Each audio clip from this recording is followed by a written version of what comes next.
మన ఈ రోజు ఎక్స్పర్ట్ డాక్టర్ చంద్రశేఖర్ గారిని మీ అందరి సహకారంతో ఆహ్వానించేద్దాం. Chandrasekhar garu, very very warm welcome to you for this programme. Thank you so much Prashant garu for such nice words అండి. నిజంగాను సో మీరు ఇంకా నా గురించి చాలా ఎక్కువ చెప్పారని అనుకుంటూ ఉన్నాను. So first of all good evening అండి అందరికీ. ఈరోజు స్పెషల్గా నన్ను ఇన్వైట్ చేసి మీ అందరికీ అడ్రస్ చేయడానికి నాకు అవకాశం ఇచ్చిన ఆమె కార్పొరేషన్కి, పర్టికులర్లీ చంద్ర గారు, స్ట్రాటజికల్ అకౌంట్స్ మేనేజర్ చంద్ర గారికి, ముఖ్యంగా చెప్పాలంటే మన ట్రైనర్ ప్రశాంత్ గారికి, and of course our great mentor and EDC couple Varaprasad Shivakumar గారికి ఫస్ట్ ఆఫ్ ఆల్ ఒక అవకాశం ఇచ్చినందుకు. So by the way myself I'm Dr. Chandrasekhar Reddy. I'm an orthopedic surgeon. ఇందాక ప్రశాంత్ గారు చెప్పినట్టు I done my master's degree in orthopedics అండి. I worked as a professor in Andhra Medical College లో work చేశాను. And also worked as a superintendent of one of the regional hospital ఒకటి ఉంది ఇక్కడ for disabled చిల్డ్రన్కి అనమాట. పుట్టుతోనే అంగవైకల్యంతో పుట్టిన పిల్లలకి, పోలియో ఎఫెక్ట్ అయిన పిల్లలకి, మెంటల్లీ రిటార్డెడ్ చిల్డ్రన్స్ వచ్చిన వేరియస్ డిఫార్మిటీస్కి వర్క్ చేసే ఏకైక హాస్పిటల్ అని అంటే స్టేట్ కానీ ఇండియాలో చెప్పొచ్చండి. దట్స్ రాణి చంద్రమణి ఇదే పోలియో హాస్పిటల్ అని ఉంది. దాంట్లో work for nearly 15 years work చేశాను. And thank God because of this opportunity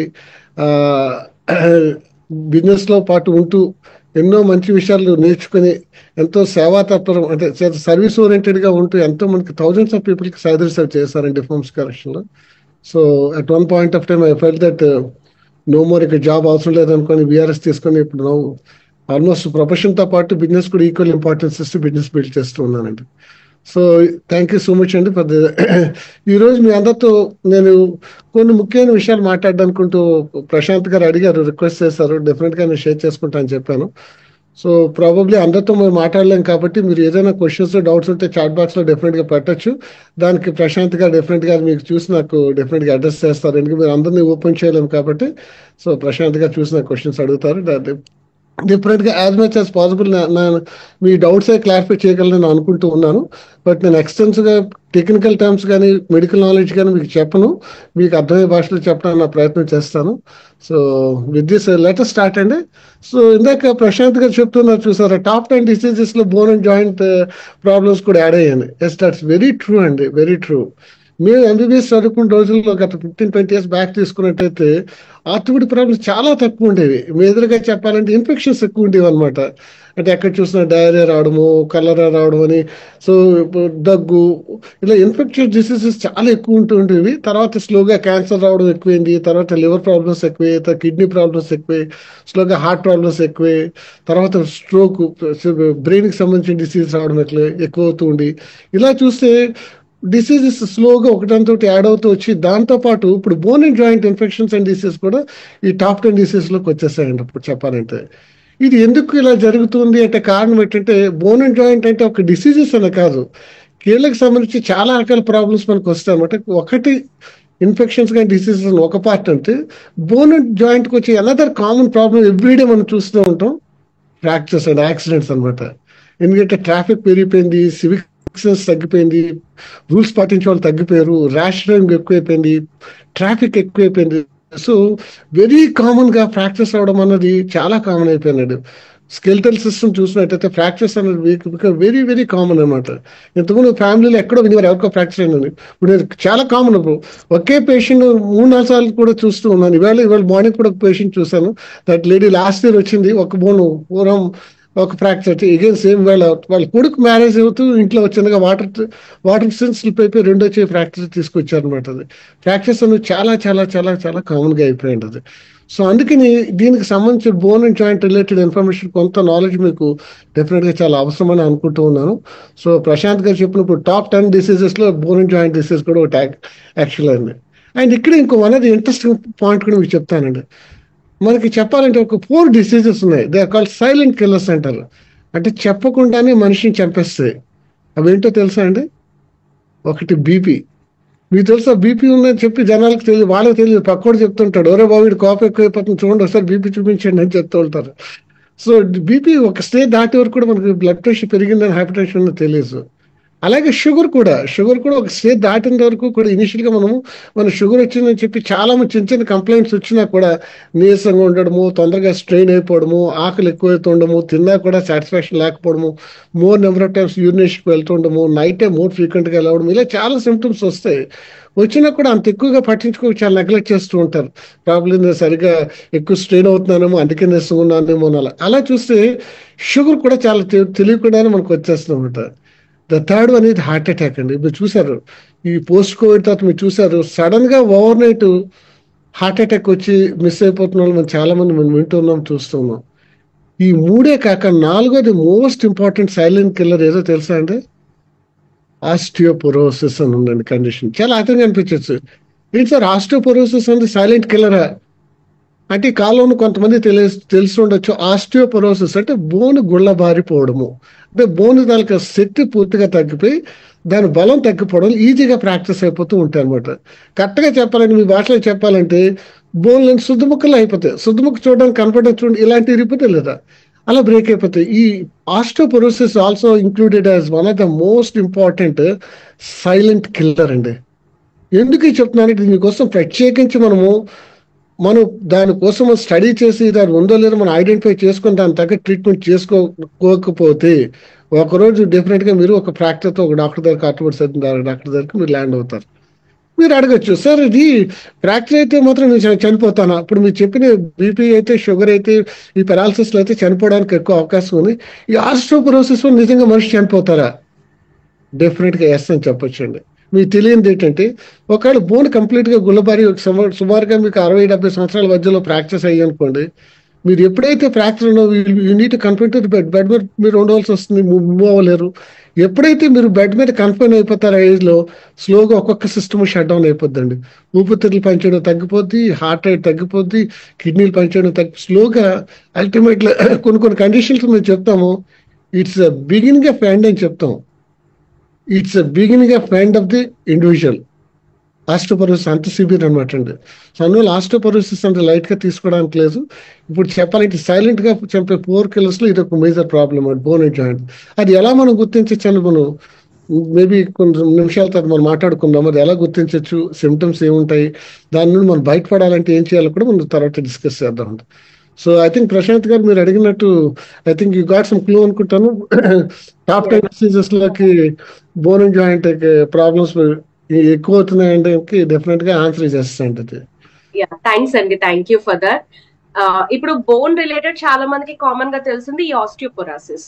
ఇప్పుడు ఈ రోజు మనం మాట్లాడుకునే టాపిక్ కూడా విచ్ ఇస్ కనెక్టెడ్ టు మన ఆంబే రిలేటెడ్ ప్రొడక్ట్స్, ఆంబేకి సంబంధించిన సబ్జెక్ట్ మీదే ఉంటుందండి. అవుట్ ఆఫ్ దట్ ఇంకా చాలా ఉంటుంది, కానీ మనకి అవసరం లేని మనం మాట్లాడట్లా. సో కాబట్టి దానికి తగ్గట్టుగానే ఈ రోజు టాపిక్స్ అన్ని ఉంటాయి. అండ్ ఇంకొక చిన్న రిక్వెస్ట్ ఏంటి అంటే, సబ్జెక్ట్ చంద్రశేఖర్ గారు చాలా ప్రిపేర్ అయ్యారు కవర్ చేద్దామని. కవర్ అవ్వనటువంటివి టైం ఇచ్చినప్పుడు మీరు క్వశ్చన్స్ అడుగుదురు గానీ, అంటే ముందే మీరు పోస్ట్ చేసే బదులు లాస్ట్ లో పోస్ట్ చేద్దరు గానీ. ఓకే, ఇప్పుడు బోన్ కి సంబంధించి ఆస్టియోపోరోసిస్ కాకుండా ఇది చాలా చిన్న ప్రాబ్లం, ఇది చాలా పెద్దది అన్నటువంటి ప్రాబ్లమ్స్ ఏమున్నాయి బోన్ రిలేటెడ్ ఇష్యూస్ మనకి? వెరీ గుడ్ క్వశ్చన్ అండి. చాలా మందికి బోన్ అండ్ జాయింట్ అనగానే గుర్తొచ్చేది ఫ్రాక్చర్స్ అని అనుకుంటారు. బోన్ ఉంటే విరిగిపోతుంది, బోన్ కి ఒక విరిగిపోవడము ఫ్రాక్చర్ అవ్వడం ఒక్కటే కామన్ అని అనుకుంటారు. కానీ బోన్ కూడా మిగతా ఆర్గాన్స్ లాగే, లైక్ కిడ్నీ పనిచేసినట్టు, లివర్ కి వచ్చినలాగే చాలా ప్రాబ్లమ్స్ బోన్ అండ్ జాయింట్ కి రావడానికి అవకాశం ఉంది అన్నట్టు. దీంట్లో ఫస్ట్ గా చెప్పాలంటే ఒక ఫ్రాక్చర్స్ అనే విషయాన్ని పక్కన పెడితే ఇన్ఫెక్షన్స్, బోన్ కూడా ఇన్ఫెక్షన్ రావచ్చు, అలా జాయింట్ కూడా ఇన్ఫెక్షన్ రావచ్చు. బోన్ కనుక ఇన్ఫెక్షన్ వస్తే దాన్ని ఆస్టియోమైలైటిస్ అంటాం. ఆస్టియోమైలైటిస్ అంటే బోన్కి ఇన్ఫెక్షన్ రావడము. అదే జాయింట్కి ఇన్ఫెక్షన్ వస్తే దాన్ని ఆర్థరైటిస్ అంటాం. సో ఇన్ఫెక్షన్స్ అనేవి ఇప్పుడు మీరు జాగ్రత్తగా గమనించినట్టయితే చాలా కామన్ గా, అంటే ఎక్కువ ఫ్రీక్వెంట్ గా మీరు ఇది బోన్ అండ్ జాయింట్కి వచ్చే ఇన్ఫెక్షన్ లో ముఖ్యంగా వచ్చేది ఎక్కువగా వినేది ఏంటంటే టీబీ చెప్పండి, అది ట్యూబర్క్లోసిస్. చాలా మందికి కొంత విషయం తెలియకపోవచ్చు. ట్యూబర్క్లోసిస్ అనేది బోన్ అండ్ జాయింట్ కి చాలా సివియర్ గా ఎఫెక్ట్ చేస్తుంది and it needs a lot of concern. Sir మీరు ఇప్పుడు ఈ ట్యూబర్క్లోసిస్ గురించి ఇప్పుడు ఎందుకు టాపిక్ రైజ్ చేస్తారని మీరు అనుకోవచ్చు. మీరు లాస్ట్ 2 years పెట్టి మన కోవిడ్ వచ్చిన తర్వాత ఇమ్యూనిటీ పీపుల్ బాగా డ్రాప్ అయిన తర్వాత సడన్ గా హైప్ అంటే ట్యూబర్క్లోసిస్ ఇన్సిడెన్స్ బాగా పెరిగిపోయినాయి. ట్యూబర్క్లోసిస్ చాలా పెరిగిపోయింది. ఒకప్పుడు ట్యూబర్క్లోసిస్ ఆల్మోస్ట్ కంప్లీట్ ఇరాడికేట్ చేసేసాము అన్న స్టేజ్ నుండి మళ్ళీ ఇప్పుడు ర్యాంపెంట్ గా ట్యూబర్క్లోసిస్ చాలా ఎక్సెస్ గా పెరిగిపోయింది. అందుకే గవర్నమెంట్ కూడా రీసెంట్ గా లాస్ట్ 6 months లో ఒక ఫెంటాస్టిక్ ప్రోగ్రామ్ కూడా తీసుకొచ్చారు. ట్యూబర్క్లోసిస్ మళ్ళీ రాకుండా ఉండడానికి వ్యాక్సినేషన్, ఖచ్చితంగా BCG వ్యాక్సినేషన్ కంపల్సరిగా డోర్ టు డోర్ వేయమని చెప్పేసి ఆల్రెడీ ఇన్స్ట్రక్షన్స్ పాస్ చేశారు. ఆల్రెడీ చాలా సిటీస్ లో ఈ ప్రోగ్రామ్ స్టార్ట్ అయిందండి.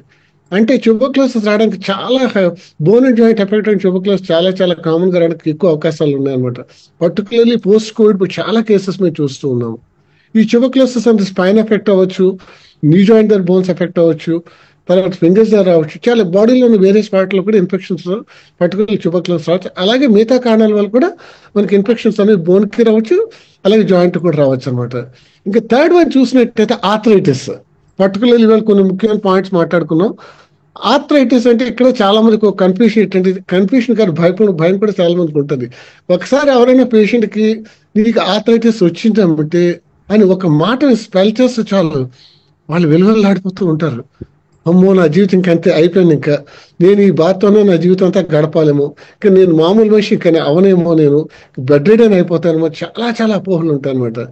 సో ఎందుకంటే ఆర్థరైటిస్ అనేది మాత్రము ఒక జనరల్ టర్మ్ అండి. అది ఎవరైనా ఒక డాక్టర్ మీకు ఆర్థరైటిస్ వచ్చిందంటే భయపడిన అవసరం లేదు. ఆర్థరైటిస్ అంటే ఒక German terminology. For example headache అన్నాం అనుకోండి, ఇక్కడ ఎక్కడైనా తాలూకు ఇక్కడ కుడిగా మనకు పెయిన్ అనిపిస్తే హెడేక్ అని అంటాం. అలాగే జాయింట్ దగ్గర ఏదైనా ప్రాబ్లం వస్తే దాని గ్రాస్ గా మనం ఆర్థరైటిస్ అని లేబుల్ చేస్తాం. ఐటిస్ అంటే ఇన్ఫ్లమేషన్, ఆర్థ్రా మీన్స్ జాయింట్ దగ్గర వచ్చే ఇన్ఫ్లమేషన్ ఏదైనా కారణం వల్ల వస్తే దాన్ని ఆర్థరైటిస్ అని లేబుల్ చేస్తాం. అంతేగాని ఆర్థరైటిస్ అంటే భయపడాల్సింది కాదు. ఈ ఆర్థరైటిస్ అని మోర్ దెన్ 100 కాజెస్ ఉన్నాయి రావడానికి. దాంట్లో ముఖ్యంగా మనం చూడాల్సింది ఏంటంటే, ఆర్థరైటిస్ వచ్చే కండిషన్స్ చూసినట్టయితే ప్రధానంగా 4 కండిషన్స్ మనం చాలా కామన్ గా చూస్తాం. ఒకటి ప్రశాంత్ గా చెప్పినట్టు rheumatoid arthritis. It's very very ఒకప్పుడు ఈ రుమటాయిడ్ ఆర్థరైటిస్ అని వెస్ట్రన్ కంట్రీస్ లో చాలా ఎక్కువ ఉండేదండి. మీరు చదువుకున్న రోజుల్లో అబౌట్ 30 years బ్యాక్ చూసినట్టయితే ఈ క్లినికల్ గా ఆ రుమటాయిడ్ ఆర్థరైటిస్ కేసు వచ్చిందంటే మొత్తం స్టూడెంట్స్ అంతా పడిపోయి వాడి పేషెంట్ ని చాలా ఇబ్బంది పెట్టేసి వాడికి వాడికి రకరకాల క్వశ్చన్స్ తో బాధిస్తూ, ఎక్స్రేలు తీస్తూ, వాడిని ఎగ్జామ్ చేస్తూ చాలా అంటే చాలా రేర్ గా చూసేవాళ్ళు అన్నాడు కేసు. ఇప్పుడు రుమటాయిడ్ ఆర్థరైటిస్ ఆల్మోస్ట్ చెప్పాలంటే నా క్లినిక్ లో ఆల్మోస్ట్ ఎవ్రీ ఆల్టర్నేట్ డే ఒక కేసు చూస్తూ ఉంటానండి. ఎవ్రీ ఆల్టర్నేట్ డే ఒక కేసు. అంటే ఎంత పెరిగిపోయిన ఇన్స్టెన్స్ చూడండి. అంటే ఒక వెస్ట్రన్ కల్చర్ లో ఉన్నటువంటి రుమటాయిడ్ ఆర్థరైటిస్ ఇప్పుడు ఇండియాలో ఇంత ప్రివలెంట్ ఎందుకు వచ్చింది అనే కారణాలు మనం మళ్ళీ డిస్కస్ చేద్దాము. సో ఇది రుమటాయిడ్ ఆర్థరైటిస్ చాలా ఎక్కువైపోయింది. అండ్ సెకండ్ కామన్ ఆర్థరైటిస్ మనం రోజు చూస్తుంది ఏంటంటే, ఇప్పుడు ప్రతి ఒక్క ఇంట్లో ఈ ప్రాబ్లం పేరు చెప్పకుండా ఉన్నారంటే నేను నమ్మను. Nothing but osteo arthritis.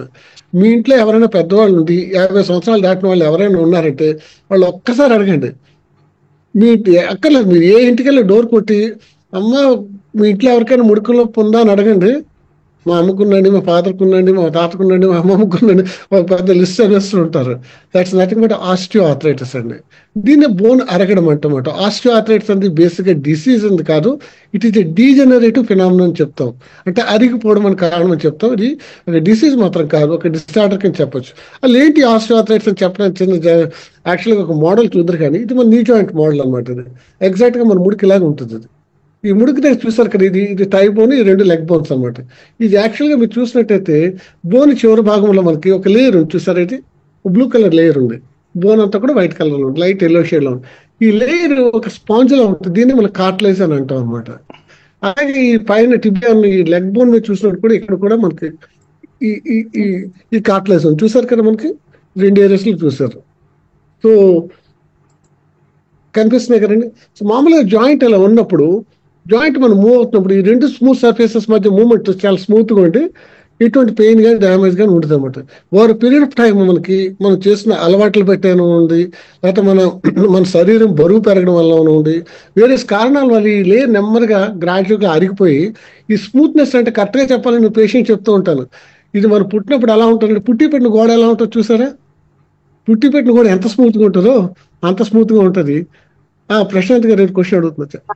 Sorry to interrupt, కొంచెం ఆ పిక్చర్ ని కొంచెం హైట్ అండ్ సెంటర్ కి కొద్దిగా. Thank you. యా, సో ఇది పుట్టి పెట్టిన వాళ్ళ ఉంటుంది అనమాట, అంత స్మూత్ గా ఉంటుంది. కానీ ఓవర్ పీరియడ్ ఆఫ్ టైం ఏమవుతుందంటే శాండ్ పేపర్ లో అయిపోద్దండి.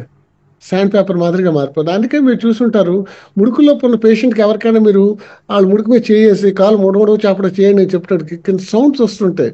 పేషెంట్ కూడా చెప్తుంటారు, సార్ నేను నడుస్తుంటే నా ముడుకుల నుండి సౌండ్స్ వస్తున్నాయి సార్ అని చెప్తారు. కూర్చొని లేచేటప్పుడు లేకపోతే మంచం మీద పడుకొని కింద ఇరిగేటప్పుడు సౌండ్స్ వచ్చేస్తున్నాయి సార్ అని చెప్తారు. కారణం ఏంటంటే ఈ లేయర్ అరిగిపోవడం అనమాట. ఎప్పుడైతే ఈ లేయర్ అరిగిపోయిందో ఈ బోన్ ఎక్స్పోజ్ అవుతుంది, నర్వ్ ఎండింగ్స్ ఎక్స్పోజ్ అవ్వడం, పెయిన్ స్టార్ట్ అయిపోతుంది. ఈ స్మూత్నెస్ తగ్గడం వల్ల కంటిన్యూస్ గా పెయిన్ జనరేట్ అయిపోతుంది. దీన్ని ఆస్టియోఆర్థరైటిస్ అంటాం. ఇది ఎందుకంటే ఫ్రిక్షన్ కనమాట, కంటిన్యూస్ గా మనం పుట్టిన దగ్గర మన కాలు ముడవడం చేపడం చేస్తూనే ఉంటాము, ఈ రెండు సర్ఫేసెస్ రబ్ అవుతూ ఉంటాయి. దీంతో పాటు కొన్ని యాడెడ్ ఫ్యాక్టర్స్ లైక్ అనుకోకుండా మిగతా ఫ్యాక్టర్స్ కూడా యాడ్ అయ్యి అనుకోండి, ఈ పొర అరిగిపోవడం ఇంకా ఎక్కువ మనం ఆస్టియోఆర్థరైటిస్ అనే డిసీజ్ మనం లోన్ అవుతూ ఉంటాం అనమాట. ఇది చాలా కామన్ గా వచ్చే ప్రాబ్లం ఇది. అండ్ చెప్పాలంటే ఇన్ఫాక్ట్ చెప్పాను కదా, ప్రతి ఇంట్లో ఒక వ్యక్తి ఖచ్చితంగా ఉంటారు. అండ్ ప్రతి వాళ్ళు కూడా ఇప్పుడు చెప్పాలంటే జీవితంలో ఒక్కసారైనా ఈ ప్రాబ్లం అట్లీస్ట్ చిన్నగానే దీన్ని ఎక్స్పీరియన్స్ చేస్తారండి. ప్రెజెంట్ డేట్ లో చూసినట్టు కాల్లో ఉన్న 90% of people at the end of stay ఒక ఏజ్ లో మాత్రం కష్టంగా మీరు ఎక్స్పీరియన్స్ చేస్తారు ఇది. కాకపోతే దీనికి రాకుండా ఉండాలంటే ఏం చేయాలో సొల్యూషన్ మన ఎండ్లో మనం మాట్లాడుకున్నాం ఫైనల్ సొల్యూషన్ అప్పుడు. ఇది one of the common problem అంటే ఆర్థరైటిస్ లో. మూడో ప్రాబ్లం కామన్ గా ఇప్పుడు చూస్తుంది, చాలా కామన్ గా ఉందండి, నాకు చాలా ఆశ్చర్యంగా కూడా ఉంది. దాన్ని గౌటీ ఆర్థరైటిస్ అంటున్నాం అండి. గౌట్ అని కండిషన్ కాలో ఉన్న వాళ్ళు కూడా చాలా మంది విని ఉంటారు, ఈ టర్మ్ విని ఉంటారు గౌట్ అని.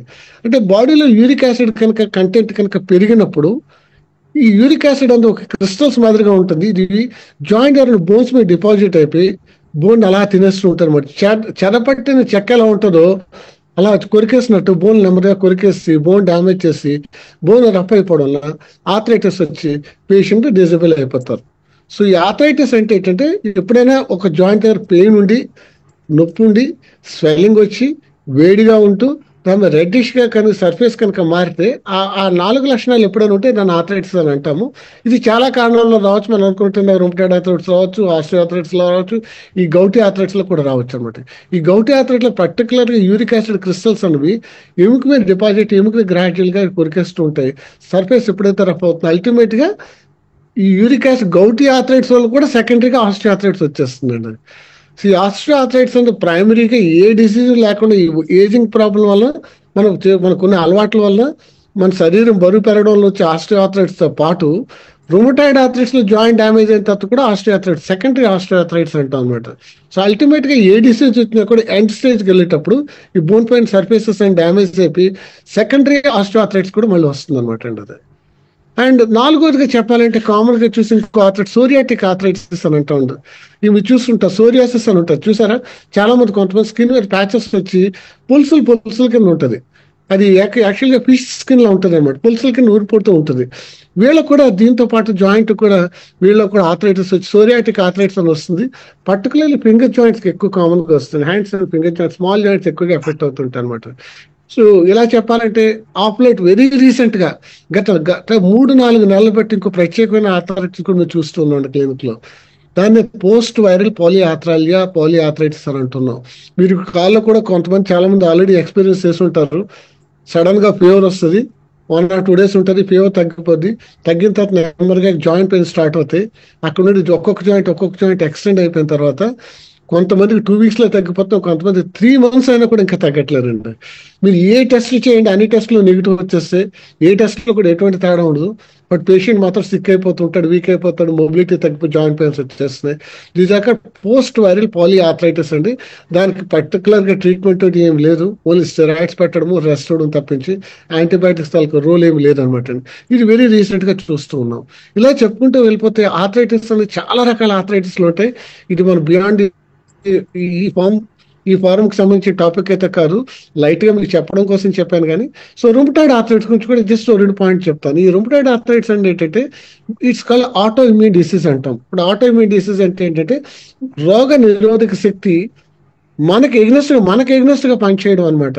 ఈ రోగ నిరోధక సిస్టమ్ అంటే ఇమ్యూన్ సిస్టమ్ ఎందుకంటే శరీరంలో ఏదైనా ఎక్స్టర్నల్ గా బ్యాక్టీరియా కానీ వైరస్ కానీ లేకపోతే హార్మ్ఫుల్ కెమికల్ కానీ ఏదైనా మనం అటాక్ చేసినప్పుడు దాని నుండి మన శరీరానికి రక్షించుకోవడానికి కావాల్సిన రక్షణ వ్యవస్థని ఇమ్యూన్ సిస్టమ్ అంటాం.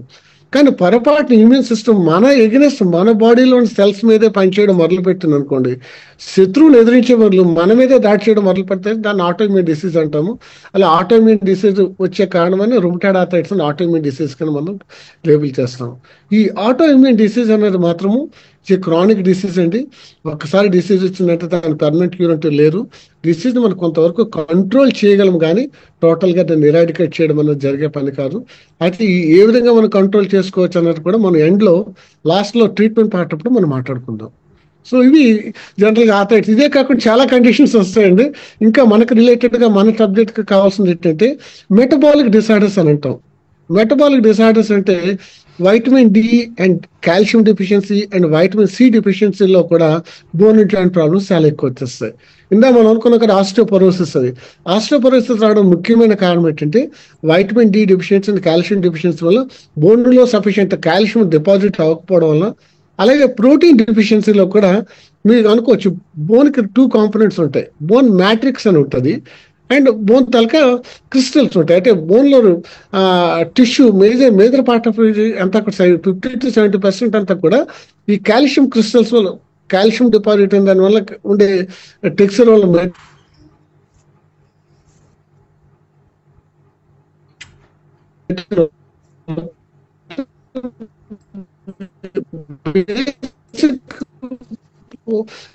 స్ట్రక్చర్ చెప్పాలంటే కొలాజన్ అండ్ కాల్షియం డెఫిషియన్సీలో కానీ వైటమిన్ సి డెఫిషియన్సీలో కూడా బోన్ రిలేటెడ్ జాయింట్ డిఫార్డర్స్ రావచ్చు. వాటికే మనం మీ పేరు వినుంటారు, రికెట్స్ అని వినుంటారు. చిన్నపిల్లల్లో బోన్లని షేపులు మారిపోతాయి, వంకర్లు వెళ్ళిపోతుంటాయి. అది రావడానికి ముఖ్యమైన కారణం కూడా డెఫిషియన్సీ అండి. అలాగే స్కర్వీ అని ఒక డిసీజ్ కూడా ఉందన్నమాట. వైటమిన్ సి డెఫిషియన్సీలో వచ్చే భయంకరమైన ప్రాబ్లము. దాంతో ఈవెన్ పేషెంట్ కూడా చనిపోవడానికి కూడా అవకాశం ఉంది. At the same time very easy to treat అన్నమాట. ఎవరైనా దాన్ని ట్రీట్ చేసేయచ్చు. బట్ లక్కీలీ ఏంటంటే ఇప్పుడు వైటమిన్ సి అవేర్నెస్ పెరిగింది కాబట్టి స్కర్వీ వచ్చినంత స్టేజ్కి మాత్రం ఇప్పుడు వచ్చి ఎవరు ఉండలేదు. ఒకప్పుడు between 16th century to 18th century మాత్రం చాలా మంది వైటమిన్ సి ఇంపార్టెన్స్ తెలియక ఈ స్కర్వీ వ్యాధి కూడా చనిపోతూ ఉండేవారు. బట్ ఆఫ్ లైట్ రీసెంట్ గా కూడా చెప్పాలంటే మన ఆఫ్ఘనిస్తాన్ వార్ ఏంటంటే 2002లో కూడా ఇంత డెవలప్ అయింది అనుకున్నా కూడా వైటమిన్ సి వచ్చి చాలా మంది సోల్జర్స్ కూడా చనిపోయారండి. ఎందుకు అలా జరిగింది అంటే ఎక్కువ కాలము మనము ఫ్రెష్ ఫుడ్కి మనకి అవైలబుల్గా లేదు అనుకోండి, మనం తీసుకున్న ఫుడ్లో వైటమిన్ సి డెఫిషియన్సీ వస్తే స్కర్వీ వచ్చి కూడా బోన్స్ వీక్ అయి కూడా చనిపోవచ్చు అనమాట. సో ఇలా మెటబాలిక్ డిసీజెస్ అని కూడా డిసీజ్ని ఎఫెక్ట్ చేస్తాయి. ఇంకా వేరే కేటగిరీ చూడాలంటే క్యాన్సర్స్ కూడా బోన్ రావచ్చు. అఫ్ కోర్స్ బోన్లో క్యాన్సర్స్ రావచ్చు. అలాగే బోన్లో ఎక్కడైనా క్యాన్సర్ వచ్చినా కూడా బోన్లో కూడా డిపాజిట్ సెకండరీస్ అని రావచ్చు. ఇలా చెప్పుకుంటూ పోతే చాలా డిసీజెస్ బోన్ జాయింట్కి ఎఫెక్ట్ అవుతాయి. ఇంకో వేరే కామన్ కంజెంటల్ కండిషన్స్ అని ఉంటాయి. బై బర్త్ కూడా బోన్ జాయింట్ డిఫార్మ్ తీసుకొని రావచ్చు. మీరు చూస్తుంటారు కొంతమంది పిల్లలు చేపకాళ్ళతో పుట్టారంటారు, పాదాలు ఇలా ఉన్నాయి, ఇలా తిరిగిపోయి పుడతారు అనమాట. అది పర్టికులర్లీ బ్రీచ్ ప్రింటేషన్ డెలివరీలో ఇలా పుడతారు. చేపకాళ్ళు అంటారు, పాదాలు ఇలా తిరిగిపోయి ఉంటాయి అనమాట. అది వాటిని కంప్లీట్గా ఇలా ఆపరేషన్ చేసి సర్చ్ చేయొచ్చు మనం. అది కాకుండా హిప్ జాయింట్ డిస్లొకేషన్స్ అని చాలా కండిషన్స్లో కూడా అంటే బై బర్త్ కూడా బోన్ అండ్ జాయింట్ డిసార్డర్స్ చాలా కామన్గా వచ్చే అవకాశాలు చాలా పెరిగిపోయింది. అది సో ఈ విధంగా చూస్తే బోన్ అంటే ఒక ఫ్రాక్చర్సే కాదు, మిగతా రకాల జబ్బులు కూడా మనకు వచ్చే అవకాశం ఉంది. అండ్ ఇంట్రెస్టింగ్ పార్ట్ ఏంటంటే లెక్క ఏంటంటే చాలా కండిషన్ మనం ప్రివెంట్ చేయొచ్చు, వచ్చినా కూడా కంట్రోల్ చేసుకోవడం మన చేతుల్లోనే ఉంది. కొంత లైఫ్ స్టైల్ మార్చుకొని కొన్ని సప్లిమెంట్స్ వాడుకుంటే మనం వీటి నుంచి చాలా వాటి నుండి బయటపడచ్చు అంటది. సో ఇవి కొన్ని కండిషన్స్ అండి. మీరు అడిగిన ప్రశాంత్ గారు కొన్ని డిసీజెస్ ఇవి. ఇంకా చాలా ఉంది, అది చెప్పాలంటే మొత్తం 3 years నేను చదువుకున్నంత చెప్పాల్సి వస్తుంది.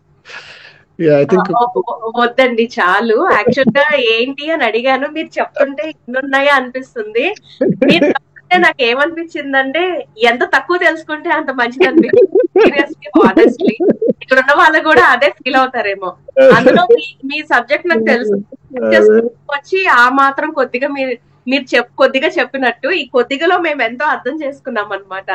ఆహా ఇప్పుడు ఆల్రెడీ ఇక్కడ ఉన్న జనాలు అంటే మనం అందరం కోచెస్ కాబట్టి ఇలా చెప్తున్నా, ఒక బీపీని, ఒక షుగర్ ని, హార్ట్ ప్రాబ్లమ్ ని, వీటినే మనము చేయలేకపోతుంటే బోన్ లో ఇన్ని ఉన్నాయా వీటన్నిటిని కూడా చెయ్యాలా అంటే వామో చాలా కష్టము.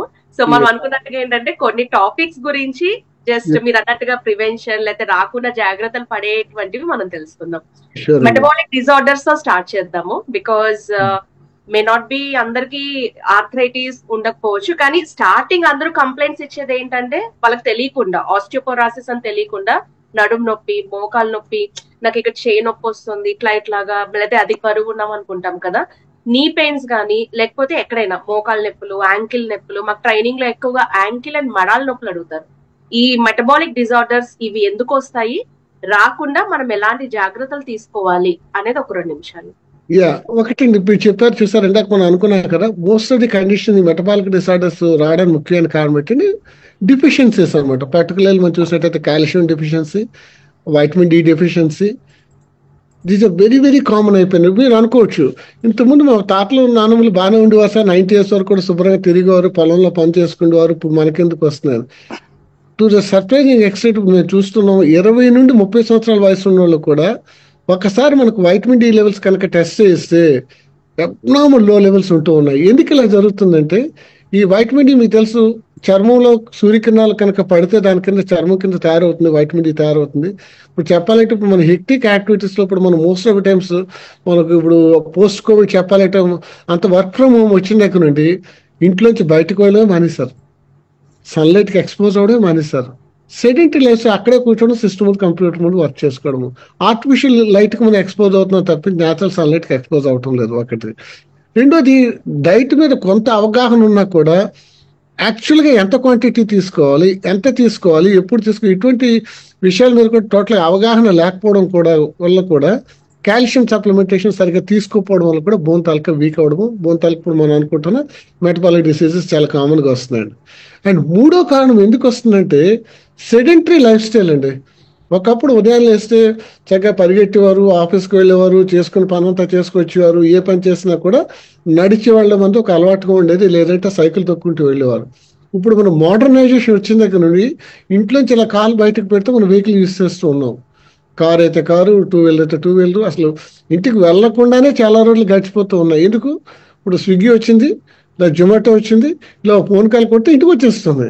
ఇంకా బెటర్ ఏంటంటే ఇన్స్టామార్ట్ వచ్చింది. మాకు చాలా ఆశ్చర్యంగా ఉంటుంది, మనం ఇలా ఫోన్ పెట్టే లోపల 8 minutes డెలివరీ అయిపోతుంది, ఏది కాస్తుంది. సో న్యాచురల్ మనకి ఏమైపోతుంది, మళ్ళీ మార్కెట్కి వెళ్ళాలా, ఆయన కొనుక్కొని తెచ్చుకోవాలా అని చెప్పి అలవాటు పడి అదే సోఫాలో కూర్చోవడము, అదే టీవీ ముందు కూర్చోవడము, లేకపోతే అదే సిస్టమ్ ముందు కూర్చోవడం, మన ఆఫీస్ వర్క్ చేసుకోవడము. Most important cause for this sedentary lifestyle అండి. సో దీనివల్ల శరీరానికి అసలు అంటే మనం ఎక్సర్సైజే లేకుండా అయిపోయింది. సో న్యాచురల్లీ బోన్కి మోస్ట్ ఇంపార్టెంట్ మొబిలిటీ చాలా ఇంపార్టెంట్ అండి. మీరు ఒకే చోట కనుక ఇలా కూర్చొని ఉండిపోతే తెలియకుండానే బోన్ వీక్ అయిపోతుంది, ఆస్టియోపోరోసిస్ స్టార్ట్ అయిపోతుంది, బోన్లోని కాల్షియం బయటకు వచ్చేస్తుంటుంది. సో బోన్కి ఎప్పుడు కూడా దాని మీద లోడ్ పడుతుంటే గ్రో అవుతుంటుంది. చాలా విచిత్రంగా ఉంటుంది. బోన్ మీద కనుక ఫర్ ఎగ్జాంపుల్ మీరు నడవడం మొదలుపెట్టి జాయింట్స్ మీద ప్రెషర్ పడుతుంటే బోన్ ఇంకా స్ట్రాంగ్గా డెవలప్ అవుతుంది.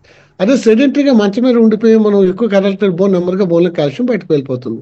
అందుకే మీరు జాగ్రత్తగా గమనించి చూసినట్టయితే చాలా మంది ఎల్డర్లీ పీపుల్, మన ఒక వయసు అయిన వాళ్ళు ఏదైనా ప్రాబ్లం వచ్చి మంచం మీద పడుకున్నారంటే చాలా తొందరగా వీక్ అయిపోతారు.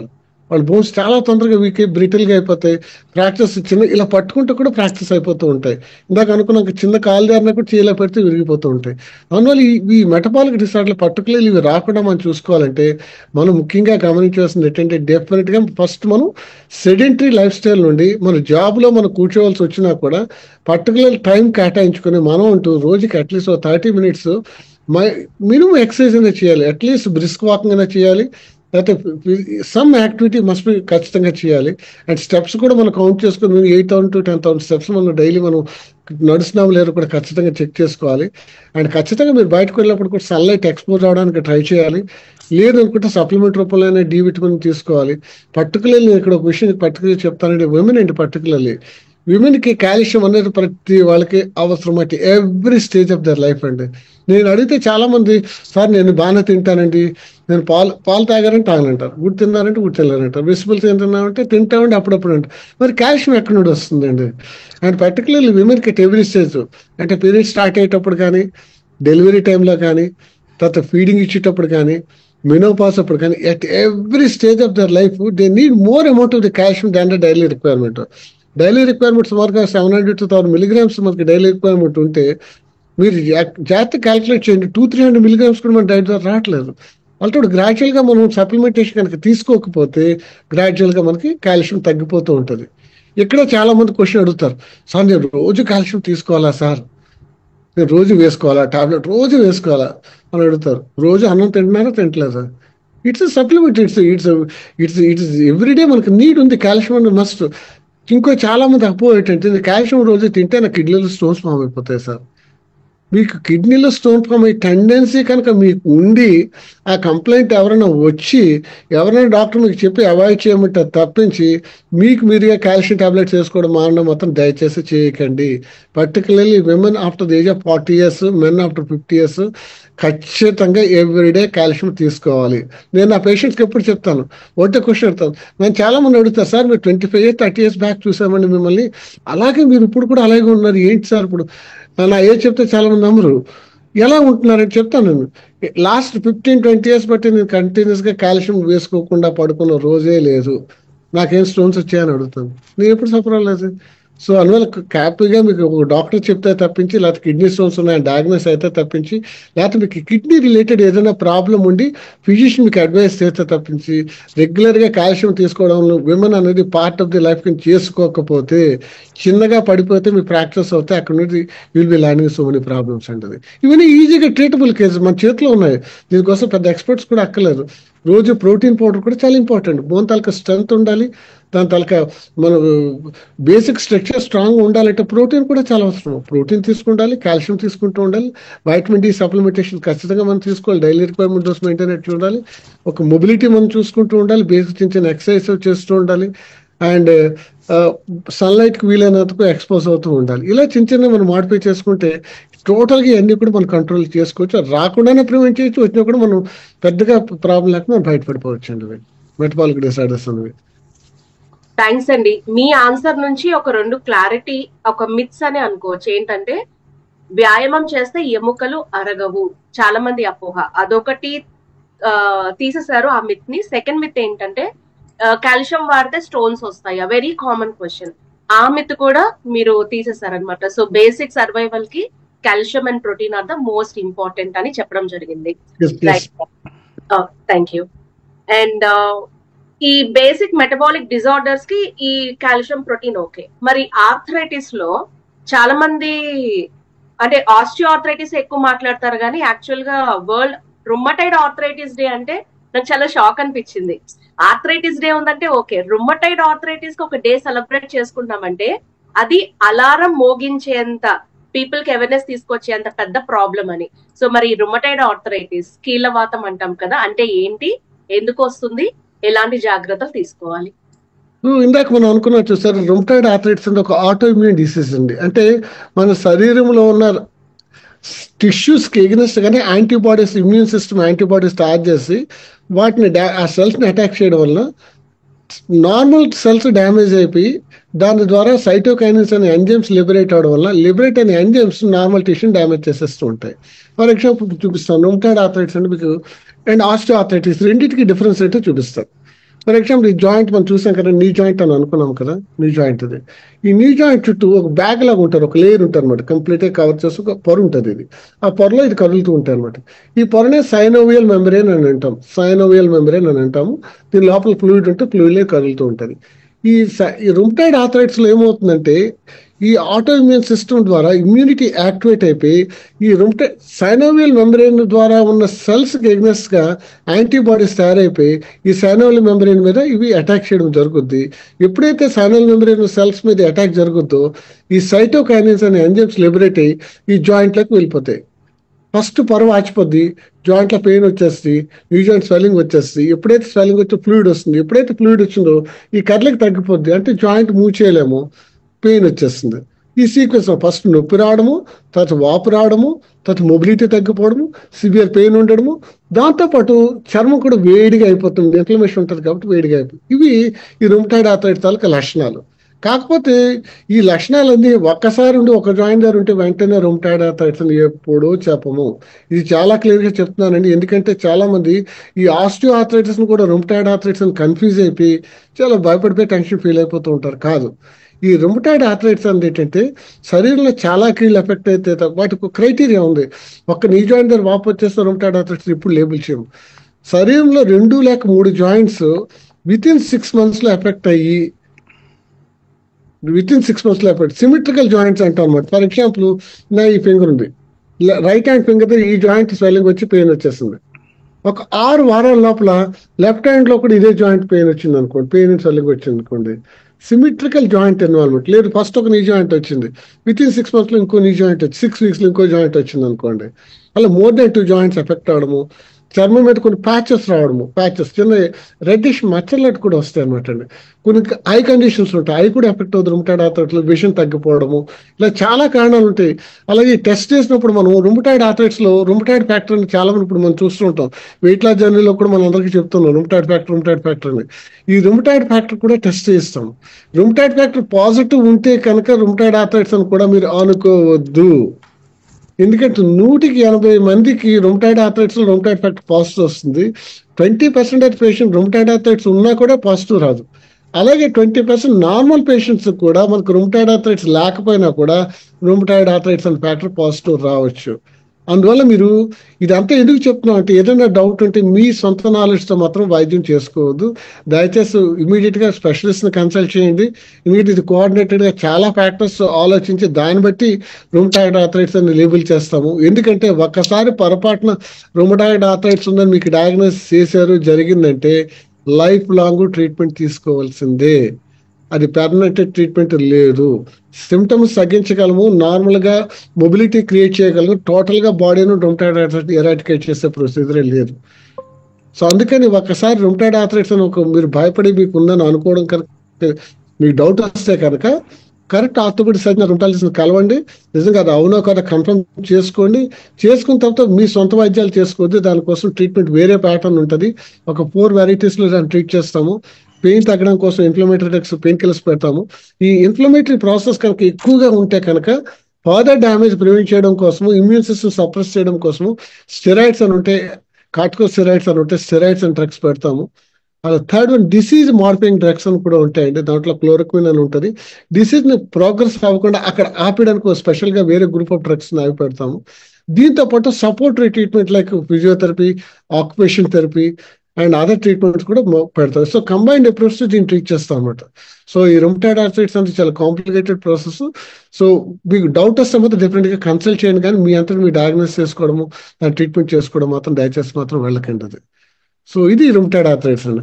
అండ్ డిఫరెన్స్ ఆస్టియో ఆర్థరైటిస్ ఏంటంటే, ఆస్టియో ఆర్థరైటిస్ ఫస్ట్ ఈ జాయింట్ అరిగిపోతుందండి, జాయింట్ సెంటర్ భాగం అరిగిపోద్ది, చుట్టూ ఉన్న లేయర్ తర్వాత ఎఫెక్ట్ అవుతుంది అనమాట. Rheumatoid arthritis first layer effect అయిపోతే జాయింట్ డ్యామేజ్ అవుద్ది. ఈ ఆస్టియో ఆర్థరైటిస్ ఈ లేయర్ ఫస్ట్ కార్టిలేజ్ డ్యామేజ్ అయిన తర్వాత సైనల్ మెంబ్రేన్ కూడా ఎఫెక్ట్ అవుతుంది అనమాట. బట్ కంపారిటివ్లీ ఆస్టియో ఆర్థరైటిస్ అన్న మాత్రం జబ్బు మాత్రం కాదు, అది ఇట్స్ డీజనరేటివ్ ఫినామినా. ఏజ్ ఎక్కువైన తర్వాత మనకి కొన్ని యాక్టివిటీస్ చేయడం వల్ల లేయర్ డ్యామేజ్ అవడం మనకు వస్తుంది అనమాట. సో దీని గురించి ఫర్దర్ గా ఇన్ఫర్మేషన్ కావాలంటే మనం డిఫరెంట్ గా మనం షేర్ చేసుకుందాం. సో ఎనీథింగ్ అండి చెప్పండి. యా, ఈ రుమటాయిడ్ ఆస్టియో ఆర్థరైటిస్ అని ఇప్పుడు చెప్పాను కదా, మనం అనుకుంటే ప్రతి వాళ్ళ ఇంట్లో వినపడుతున్న పేరు ఇది. ఈ ఆస్టియో ఆర్థరైటిస్ అనేది కార్టిలేజ్ డ్యామేజ్ వల్ల వస్తుంది. ఈ శరీరంలో ఉన్న చాలా భాగాలు ఎఫెక్ట్ అవ్వచ్చు అనమాట. కానీ పర్టికులర్లీ మన ఇండియాలో చూసినట్టయితే ఈ ఆస్టియో ఆర్థరైటిస్ నీ జాయింట్ దగ్గర కామన్ గా వస్తుందండి. అది హిప్ జాయింట్ దగ్గర రావచ్చు, ఇది పర్టికులర్ నీ జాయింట్ దగ్గర చాలా కామన్ గా వస్తుంది. హిప్ జాయింట్ రావచ్చు, షోల్డర్ జాయింట్ రావచ్చు. ముఖ్యంగా వెయిట్ బేరింగ్ జాయింట్స్ అంటాం, శరీరంలో బరువును ఏదైతే తట్టుకునే జాయింట్స్ ఆ జాయింట్ దగ్గర మనకి ప్రాబ్లం వస్తుంది అనమాట. అంటే మీకు ఇక్కడ అర్థం కావాల్సిన విషయం ఏంటంటే, మన శరీరం బరువు పెరిగేమంటే కనుక డెఫినెట్ గా కార్టిలేజ్ మీద లోడ్ పడిపోతుంది అని అర్థం అనమాట. అది సో ఈ ఆస్టియో ఆర్థరైటిస్ అవడానికి ముఖ్యమైన కారణం ఏంటంటే అబ్నార్మల్ వెయిట్ అండి. శరీరం ఉండవలసిన దానికన్నా బరువు పెరిగితే వచ్చే కామన్ సమస్య ఏంటంటే ఈ ఆస్టియో ఆర్థరైటిస్ అనమాట. ఇది స్టార్ట్ అవడము ఇనిషియల్ గా ఇప్పుడు చెప్పాలంటే ఒకప్పుడు 40+ స్టార్ట్ అయ్యేది.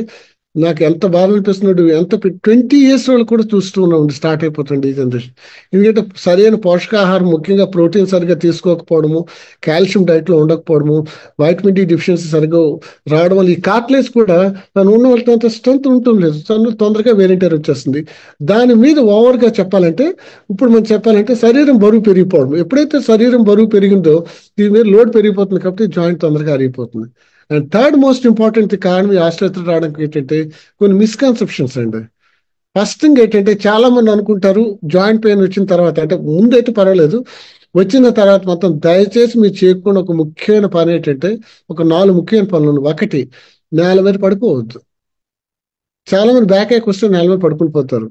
నేల మీద పడుకోవడం అంటే మేము అక్కడ చెప్పే కాన్సెప్ట్ ఏంటంటే, సాలిడ్ అయితే హార్డ్ సర్ఫేస్ మీద పడుకోమంటాం కానీ నేల మీద మాత్రం పడుకో. నేల మీద పడుకుని మీరు లేచేటప్పుడు టోటల్ గా వెయిట్ అంతా లోడ్ అంతా కూడా నీ జాయింట్స్ మీద వచ్చేస్తుంది, స్పైన్ మీద వచ్చేస్తుంది అనమాట. అబ్నార్మల్ లోడ్ వచ్చేస్తుంది. అదే మీరు మంచం మీద పడుకోండి, ఈజీగా లేచిపోతాం. మీరే ట్రై చేయొచ్చు. నేల మీద పడుకునేటప్పుడు లేవడం ఎంత కష్టం ఉంటుంది, మంచం మీద అయితే ఈజీగా లేచిపోతాం. సో నేల మీద పడుకుంటూ పోవడము. సెకండ్ థింగ్, చాలా మంది ఎక్సర్సైజెస్ చేస్తే బాగుందని చెప్పారు కదా అని లిఫ్ట్ ఉన్నా కూడా, ఎస్కలేటర్ ఉన్నా కూడా మేడమెట్లు ఎక్కడ ఉంది కూడా ఎక్కువ చేసేస్తూ ఉంటారు. రోజు 10-15 సార్లు చేసేస్తూ ఉంటారు. ఏమంటారంటే నాకు డ్యూటీలో నాకు అవ్వట్లేదండి, ఎక్సర్సైజ్ చేయడానికి ఎలాగ అవ్వట్లేదు, అందువల్ల ఇదే ఎక్సర్సైజ్ కింద ఉంటుందని చెప్పి నా ఆఫీస్లోనే 4 అంతస్తులు ఉండండి. నాకు చాలా మంది లాయర్స్ చెప్తూ ఉంటారు, చాలా కామన్ గా నేను వింటుంటాను. లాయర్ పేషెంట్, సార్ అందుకే నేను కోర్టులో ఏ కోర్టు కాకోర్టు తిరిగేటప్పుడు లిఫ్ట్ ఎక్కనే మెట్లెక్కి చేసేస్తున్నాను సార్, కానీ ఎందుకో ముడుకులోపు స్టార్ట్ అయింది సార్ అంటారు. ఇలా చేయడం వల్ల వస్తుంది.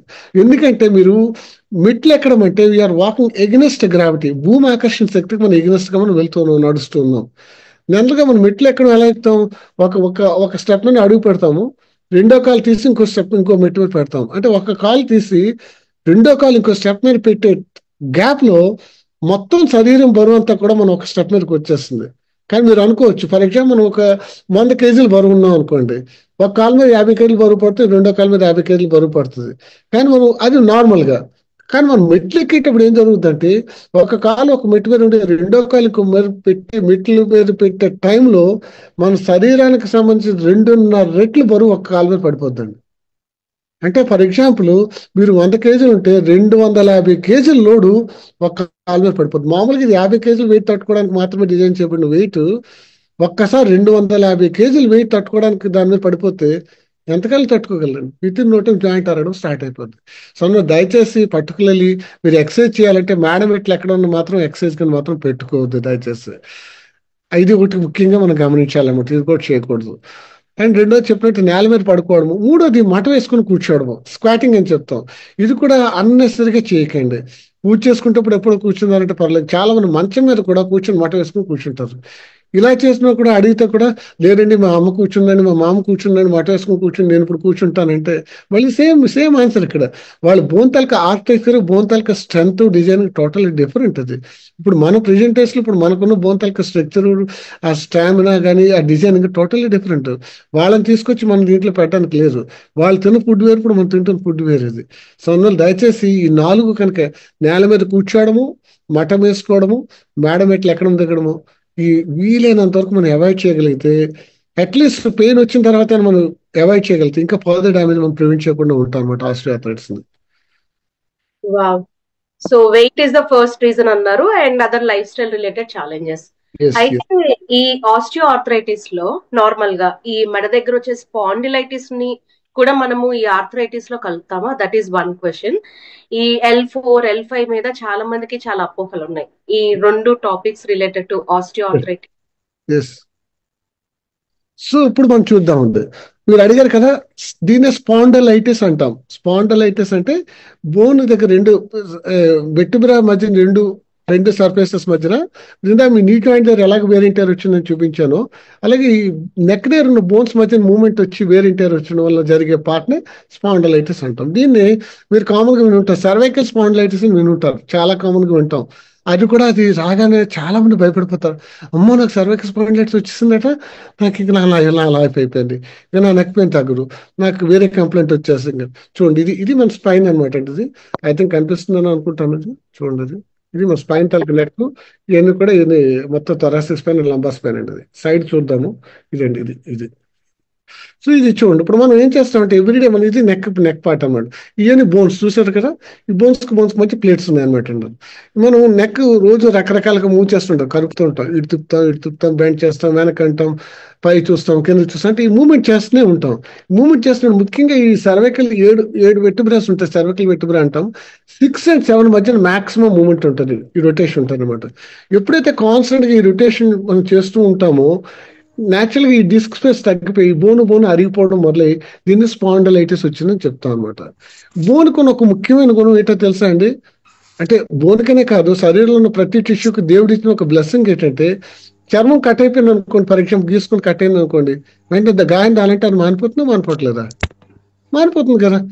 కొత్త సెల్స్ గ్రో అవుతుంది, మొత్తం మళ్ళీ ఊండంతా హీల్ అయిపోతుంది, చిన్న స్కార్ ఉంటుంది కానీ టిష్యూ మొత్తం హీల్ అయిపోతుంది. అలాగే బోన్ కూడా డ్యామేజ్ అయిన తర్వాత కొత్త బోన్ తయారైపోద్ది అనమాట. బోన్ ఎప్పుడు అరిగిపోయినా కూడా కొత్త బోన్ తయారైపోతుంది. బట్ అన్ఫార్చునేట్లీ ఇక్కడ వచ్చే ప్రాబ్లం ఏంటంటే కొత్తగా తయారవుతున్న బోను ఒక షేప్ లో కాకుండా ఇష్టం వచ్చినట్టు గ్రో అయిపోద్దండి, ఒక ప్యాటర్న్ లో కాకుండా. ఫర్ ఎగ్జాంపుల్ ఇది వెర్టిబ్రా తీసుకుంటే ఎగ్జాక్ట్ పర్ఫెక్ట్ స్క్వేర్ లా ఉంటుంది. స్క్వేర్ లా కాకుండా కొత్తగా తయారైన బోన్ ఇంకా టిష్యూ ఇంకా పైకి గ్రో అయిపోయి చిన్న చిన్న నాడ్యూల్స్ లా తయారైపోతుంది. వాటిని ఆస్టియోపైట్స్ అని అంటాం. ఎక్సెస్ గా తయారైన బోన్స్ ఆస్టియోపైట్స్ అనేవి తయారై ఈ ఆస్టియోపైట్స్ అనేవి ఏం చేస్తాయంటే చూసుంటారు మీరు, ఇక్కడ కనిపిస్తుందని అనుకుంటాను, ప్రతి 2 బోన్స్ మధ్యలో అయితే నరాలు ఇలా వస్తుంటాయి, ఒక్కొక్క 2 బోన్స్ బదిలీ. ఈ నరాల మీద ఎప్పుడైతే ప్రెస్ చేయడం మొదలు పెడుతుందో షూటింగ్ పెయిన్ చేతుల్లోకి మనకు వచ్చేస్తుంది. ఏ నరం ప్రెస్ అవుతుందో ఆ నరం సంబంధించిన పార్ట్లో మనకి తిమ్మిరి పట్టడము, స్పర్శ తగ్గిపోతుండము, కొద్ది బలం కూడా తగ్గడము, కాన్స్టెంట్ పెయిన్ రావడము జరుగుతుంది అనమాట. సో ఇవన్నీ ఎందుకు వస్తాయంటే కాన్స్టెంట్ గా ఇక్కడ నెక్ మూమెంట్ ఎక్సెస్ గా అయిపోవడం వల్ల, కాన్స్టెంట్ గా నెక్ మూమెంట్ మనకి ఎక్కువగా చేయడం వల్ల మనకి ప్రాబ్లం వస్తుంది. మీరు అడగచ్చు, సార్ ఇంతకు ముందు లేని ప్రాబ్లం ఇప్పుడు ఎందుకు సార్ వింటూ ఉన్నాము? జాగ్రత్తగా గమనించండి. ఇప్పుడు మనం అంతా కూడా మోస్ట్ ఆఫ్ ది టైమ్స్ మనం ఇప్పుడు సెల్ చూడడం మాకు అలవాటు అయిపోయింది, సిస్టమ్ ల్యాప్టాప్ చూడడం అలవాటు అయిపోయింది. ఒకప్పుడు డాక్టర్స్ గా మేము ఎప్పుడు ఇంత ల్యాప్టాప్ మేము ఎప్పుడు యూజ్ చేయలేదు అసలు. ఇప్పుడు almost everyday minimum 2 hours laptop use చేస్తూనే ఉంటున్నాం. మార్నింగ్ సెషన్స్, ఈవినింగ్ సెషన్స్, ఏదో పనిలో సిస్టమ్ చూడకుండా అవ్వట్లేదు. నెక్ చూడాలంటే డెఫినెట్ గా మన సిస్టమ్ చూడాలంటే కాన్సన్ట్రేటెడ్ గా చూడవలసిందే. ఒక్కోసారి పైకి చూడాలి, ఒకసారి కింద చూడాలి, కాన్స్టెంట్ గా మనం చూడవలసి వస్తూ ఉంది. సో ఈ నెక్ మూమెంట్స్ వల్ల అంటే కాన్స్టెంట్ గా ఒక పొజిషన్ లో మనం ఉండి చేయడం వల్ల కూడా ప్రాపర్ గా మనం కేర్ తీసుకో, ప్రోటీన్ కనుక కాల్షియం కనుక తీసుకోపోతే మజిల్స్ లో ఉండాల్సిన స్ట్రెంత్ కూడా ప్రాపర్ గా లేకపోతే టోటల్ హెడ్ తాలూకు వెయిట్ అంతా కూడా ఇక్కడ బోన్స్ మీద వచ్చేస్తుంటది. ఎప్పుడైతే ఈ మజిల్స్ మామూలుగా నెక్ సపోర్ట్ చేస్తున్న మన హెడ్ ని, ఎప్పుడైనా మజిల్స్ కరెస్పాండింగ్ మజిల్స్ వీక్ గా ఉన్నాయనుకోండి, మొత్తం లోడ్ అంతా బోన్ మీద వచ్చి బోన్ వేరింటే స్టార్ట్ అయిపోతుంది. దీన్నే సర్వైకల్ స్పాండిలైటిస్ అంటాము. ఇక్కడ ముఖ్యంగా ఇంకో కంప్లైంట్ కూడా చెప్తారు చాలా మంది. సర్వైకల్ స్పాండిలైటిస్ లో కొంతమందికి నేను కూర్చుంటే నా చుట్టూ వస్తువులను గుండ్రంగా తిరిగిపోతున్నాయి సార్ అని చెప్తారు. వస్తువులన్నీ నా చుట్టూ తిరిగిపోతున్నట్టు ఉంది, దీన్ని వెర్టిగో అని అంటాం అనమాట. ఇది సర్వైకల్ స్పాండిలైటిస్ కనుక బాగా గ్రాస్ గా వస్తే వచ్చే ఒక ముఖ్యమైన లక్షణం. ఇది ఎందుకు వస్తుందో మీకు చాలా సింపుల్ గా చూపిస్తాను. ఇది ఇక్కడ మీరు జాగ్రత్తగా గమనిస్తే మీకు కనపట్లేదు. ఇక్కడ మీకు బ్రెయిన్ కి వెళ్ళే రక్తనాళాలన్నీ కూడా ఈ బోనుకున్న కణాల నుంచి 2 వెళ్తాయి. ఇటు నుండి ఒకటి 2 రక్తనాళాలు పైకి వెళ్ళి మొత్తం బ్రెయిన్ కి సప్లై చేసే బ్లడ్ సప్లై అంతా ఇలాగ వెళ్తుంది అనమాట. ఎప్పుడైనా సరే మన సర్వైకల్ స్పాండిలైటిస్ లో బోన్ అరిగిపోయిన తర్వాత మనం ఇలా మూవ్ చేసాం అనుకోండి, నెక్ ఇలా తిప్పాం అనుకోండి, ఎక్సెస్ గా అబ్నార్మల్ గా తయారైన బోన్ ఏం చేస్తుందంటే ఈ బ్లడ్ వెసల్ మీద ప్రెస్ చేయడం మొదలు పెడుతుంది, నొక్కేస్తుంది. ఫర్ ఎగ్జాంపుల్ దీన్ని సింపుల్ గా మీరు చెప్పాలంటే మనం గొట్టంతో మొక్కలకు నీళ్ళు వేస్తున్నాం అనుకోండి, ఒకసారి గొట్టం కనుక కింక్ అయిపోయింది అనుకోండి, వాటర్ అయిపోదా? వాటర్ అయిపోద్ది. అలాగే ఇక్కడ బ్రెయిన్ కి బ్లడ్ సప్లై ఈ ఎప్పుడైతే నెక్లో మనం తిప్పామో ఈ ఆస్ట్రోపైట్ ప్రెస్ చేయడం వల్ల బ్లడ్ వెసల్ కింక్ అయ్యి బ్రెయిన్ కి బ్లడ్ సప్లై ఒక స్ప్లిట్ ఆఫ్ సెకండ్ అయిపోద్ది. ఎప్పుడైతే అయిపోయిందో బ్రెయిన్ కంప్లీట్ షట్ డౌన్ అయిపోద్ది. షట్ డౌన్ ఎప్పుడే కల్చీకటికి అయిపోవడము, మన చుట్టూ వస్తువులు మన చుట్టూ గిరగిర తిరుగుతున్నట్టు కంప్లైంట్ వస్తుంది. అంటే దీనికి జరగడం కారణం ఏంటంటే ఇక్కడ నెక్ అరిగిపోవడము అండ్ అబ్నార్మల్ మూమెంట్స్. అందుకే ఈ మూమెంట్స్ కనుక మనం ప్రివెంట్ చేస్తాం అనుకోండి, బ్లడ్ సప్లై కాన్స్టెంట్ గా ఫ్లో అవుతుంది. అందుకే మీరు చూస్తుంటారు కొంతమంది కాలర్ పెట్టుకుని తిరుగుతూ ఉంటారు, నెక్ కాలర్ పెట్టుకుని. ఎందుకు కాలర్ పెట్టుకుంటామంటే నెక్ తాలూకు మూమెంట్స్ ఎప్పుడైతే మనం రెస్ట్రిక్ట్ చేస్తామో బ్రెయిన్ కి ఎక్కడ ఇంటరప్ట్ అవ్వకుండా బ్లడ్ సప్లై కాన్స్టెంట్ గా వెళ్తుంది అనమాట.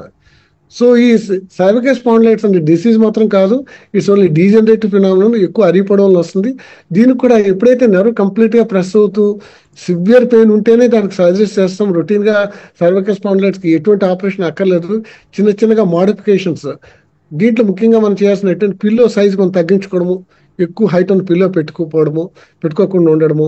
మనం టీవీ చూసేటప్పుడు కానీ లేకపోతే మంచి సెల్ చూసేటప్పుడు చాలా మంది సోఫాకి యాంగిల్కి ఇలా బాగా వెళ్ళిపోయి సోఫా మీద యాంగిల్ పడుకొని చూడడం చూస్తుంటారు, బెడ్ మీద పడుకొని మనం సెల్ ఫోన్ చూస్తుంటారు. ఈ ప్రాసెస్ని కరెక్ట్ చేసుకోవడము, పర్టికులర్లీ మనం ప్రొఫెషనల్ వర్క్ సిస్టమ్ వర్క్ చేసుకునేటప్పుడు మన ఐసైట్కి ప్యారలల్గా ఉండేటట్టు స్క్రీన్ పెట్టుకోవడము. ఐసైట్ కరెక్ట్గా ప్యారలల్గా ఉండదు, పైకి ఉండకూడదు కిందకు ఉండకూడదు. అది ముఖ్యంగా నేను ఈ కంప్లైంట్ ఎక్కువ టీచర్స్ లో కూడా చూస్తుంటాను. టీచర్స్ పాపం వాళ్ళు బ్లాక్ బోర్డ్ మీద రాస్తుంటారు పైనుండి. అదే చెప్తాను, వాళ్ళు మొత్తం పైనుండి రాద్దాం ట్రై చేస్తుంటారు. ఆ ప్రాసెస్ లో నెక్ అంతా పైకి పెట్టి రాస్తారు. నేను చెప్పాను వాళ్ళకి, అదే చెప్తాను, పైనుండి అక్కర్లేదు, మీ ఐ లెవెల్ నుండి రాయండి, 2-3 మళ్ళీ చెప్పేయండి, మళ్ళీ రాయండి, అందుకని పై వరకు మాత్రం చేయొద్దని చెప్తాను. సో పిల్లో మార్చడము, జెంటిల్ నెక్ మూవ్మెంట్స్ ప్లాన్ చేయడము, నెక్ స్ట్రెంగ్త్ ఎక్సర్సైజ్ చేయడము, ఈ కనుక మనం చేసాం అనుకోండి డెఫినెట్ గా దీన్ని మనం ఓవర్కమ్ అవ్వచ్చు. ఇది ఈజ్ డీజనరేటివ్ డిసీజ్, మాత్రం జబ్బు కాదు, ఇన్ఫెక్షన్ మాత్రం కాదు. దీనికి కేర్ ఇంపార్టెంట్ అనమాట అండి. ఈ జాగ్రత్తలు తీసుకోవడం చాలా ఇంపార్టెంట్ అండి. ఇది ఎక్సలెంట్ ఇన్ఫర్మేషన్. మీరు ఆ పిక్చర్ ని చూపిస్తే అది చేత్తో పట్టుకుని మేము ఇదే చూడడము అదంతా. So I think same applies for level L4, L5 ఇవి కూడా అని మాకు అర్థమైంది. కండిషన్ ఇక్కడ L4, L5 చూసారు కదా, ఇది అనమాట. ఇది ఇది L5 బోన్ అండి. ఇది L5 బోను, ఇది L4 బోన్. ఈ రెండింటి మధ్య ప్లేట్ చూసారు, ఇది ఇది Yeah. ఇది ఈ ప్లేట్ కనుక వెనక్కి వెళ్ళింది అనుకోండి, ఈ కాలుకు వచ్చే నరం, ఈ నరం చూసారు ఇక్కడ, ఇది ఇది ఇది ఇది ఇది ఇది ప్రెస్ అవుతుంది. ఇది ప్రెస్ అవడం వల్ల కాలంతా తిమిరెక్కిపోవడము, దానికి సంబంధించి కండరాలు పనిచేయలేకపోవడము, బొట్టనవేలు బలం తగ్గిపోవడము, చెప్పులు జారిపోతూ ఉండడము, ఇంకా సివియర్గా వస్తే కనుక యూరిన్ కంట్రోల్ లేకపోవడము, మోషన్ కంట్రోల్ లేకపోవడం, ఇటువంటి లక్షణాలన్నీ వస్తాయి. అటువంటి అప్పుడు మాత్రం ఆపరేషన్ చేసి ఏదైతే ప్రెస్ డిస్క్ మనం రిమూవ్ చేసేస్తామో, ఆర్టిఫిషియల్ డిస్క్ కూడా పెట్టచ్చు, కానీ ఒకే జాయింట్ ఇదే కనుక చేస్తే సింగిల్ డిస్క్ అయితే మనం హ్యాపీగా రిమూవ్ చేసేయచ్చండి. ఇదే బోన్ కనుక అరిగితే లంబా స్పాండిలైటిస్ అంటాం. ఇదే చేంజెస్ ఇక్కడ ఎలా వచ్చి అదే చేంజెస్ ఇక్కడ లంబా స్పైన్ దగ్గర కూడా రావచ్చు, వాటి లంబా స్పాండిలైటిస్ అంటాం. దీనికి ఏంటంటే మనం కొన్ని చెప్తాం చూసారా, సడన్ గా బెండ్ అవడము, సడన్ గా ముందుకు ఒంగుడిపోవడము, లేకపోతే ఒంగుని పక్కకు తిరగడము, హెవీ వెయిట్స్ లిఫ్ట్ చేయడము, నేల మీద పడుకోకుండా ఉండడము, ఇటువంటి జాగ్రత్తలు తీసుకుంటూ బ్యాక్ చిన్న సపోర్ట్, నడుంకు బెల్ట్ పెట్టుకుంటారు చూసారు కదా, చాలా మంది పెట్టుకుంటూ ఉంటారు.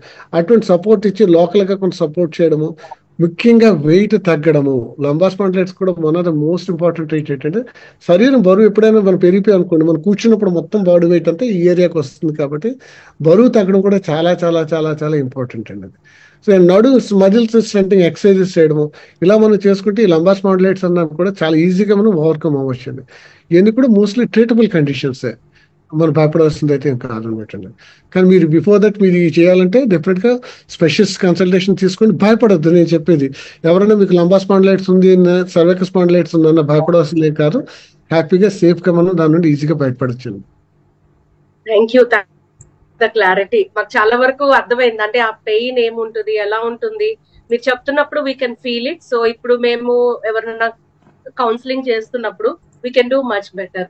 మీరు ఆ స్పైన్ చూపిస్తున్నారు కదా, ట్రైనింగ్స్ లో నేను చెప్తాను, వెన్ను పాము అన్నారు, పాము షేప్ లో ఉంటుంది, దాన్ని మనం ఇంకా వంకర టింకర తిప్పుతూనే ఉంటాం. ఎగ్జాంపుల్, ఇప్పుడు చూడండి, కాల్ లో చాలా మంది కూర్చున్నారు కదా, సిట్టింగ్ పోస్చర్. కొంతమంది మీరు చెప్పినట్టుగా స్క్రీన్ ఎదురుగా స్ట్రైట్ గా కూర్చున్నారు, కొంతమంది బెండ్ అయి చూస్తున్నారు, కొంతమంది ఇలా చూస్తున్నారు, కెమెరా ఆఫ్ చేసిన వాళ్ళు ఇలా పడుకుని కూడా విష్ణుమూర్తి రూపంలో చూస్తూ ఉండొచ్చు. రైట్? సో ఇంత వంకర్ టింకర్ గా చేస్తే వెన్ను డెఫినెట్ గా ఎఫెక్ట్ అవుతుంది, జాగ్రత్త అని అంటూ ఉంటా అనమాట. Thanks for the clarity.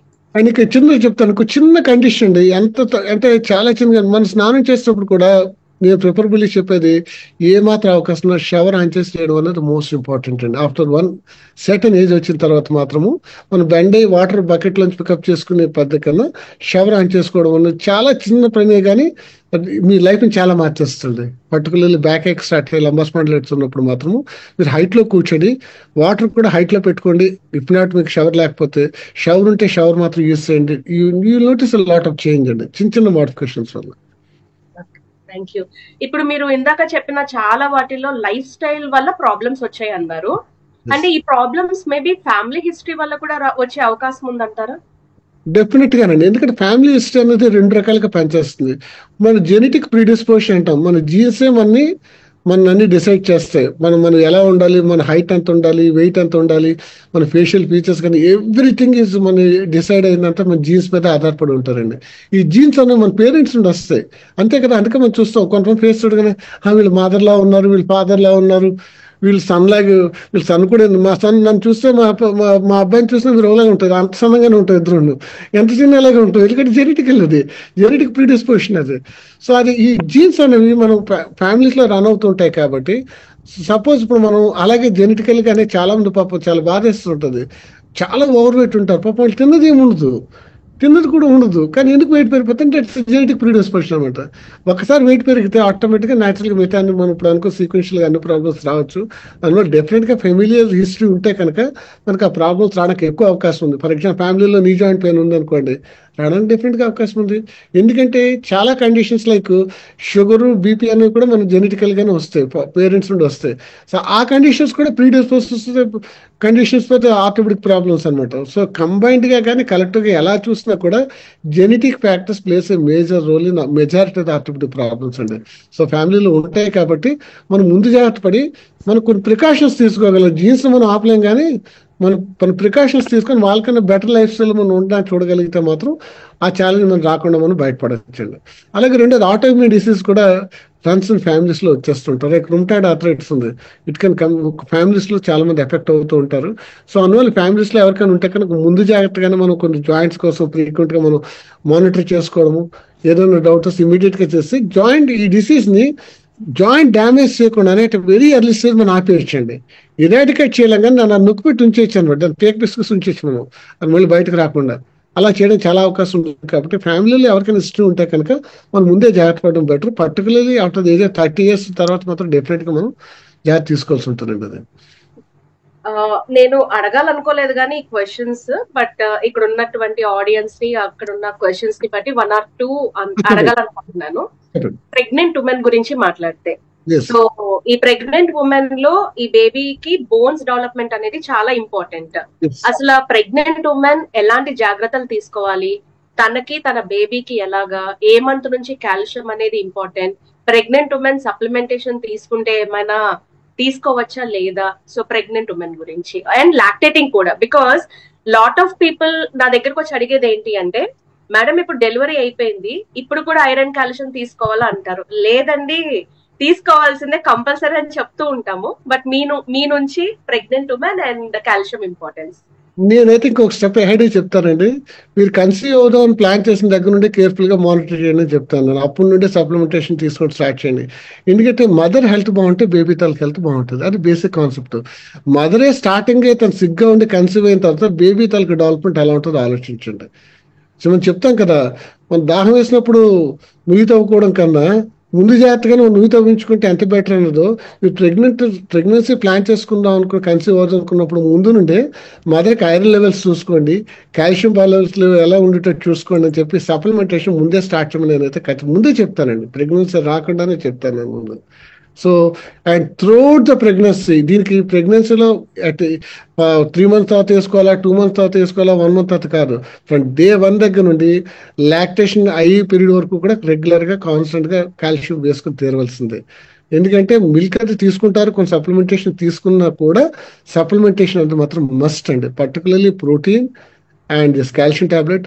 And we suggest, అంటే నాకు సంబంధించిన సబ్జెక్ట్ కాకపోయినా కూడా నేను omega-3 fatty acids, salmon omega కూడా నేను 100% సజెస్ట్ చేస్తాను. ఎందుకంటే brain and spinal cord development కి omega-3 fatty acids are most essential అండి.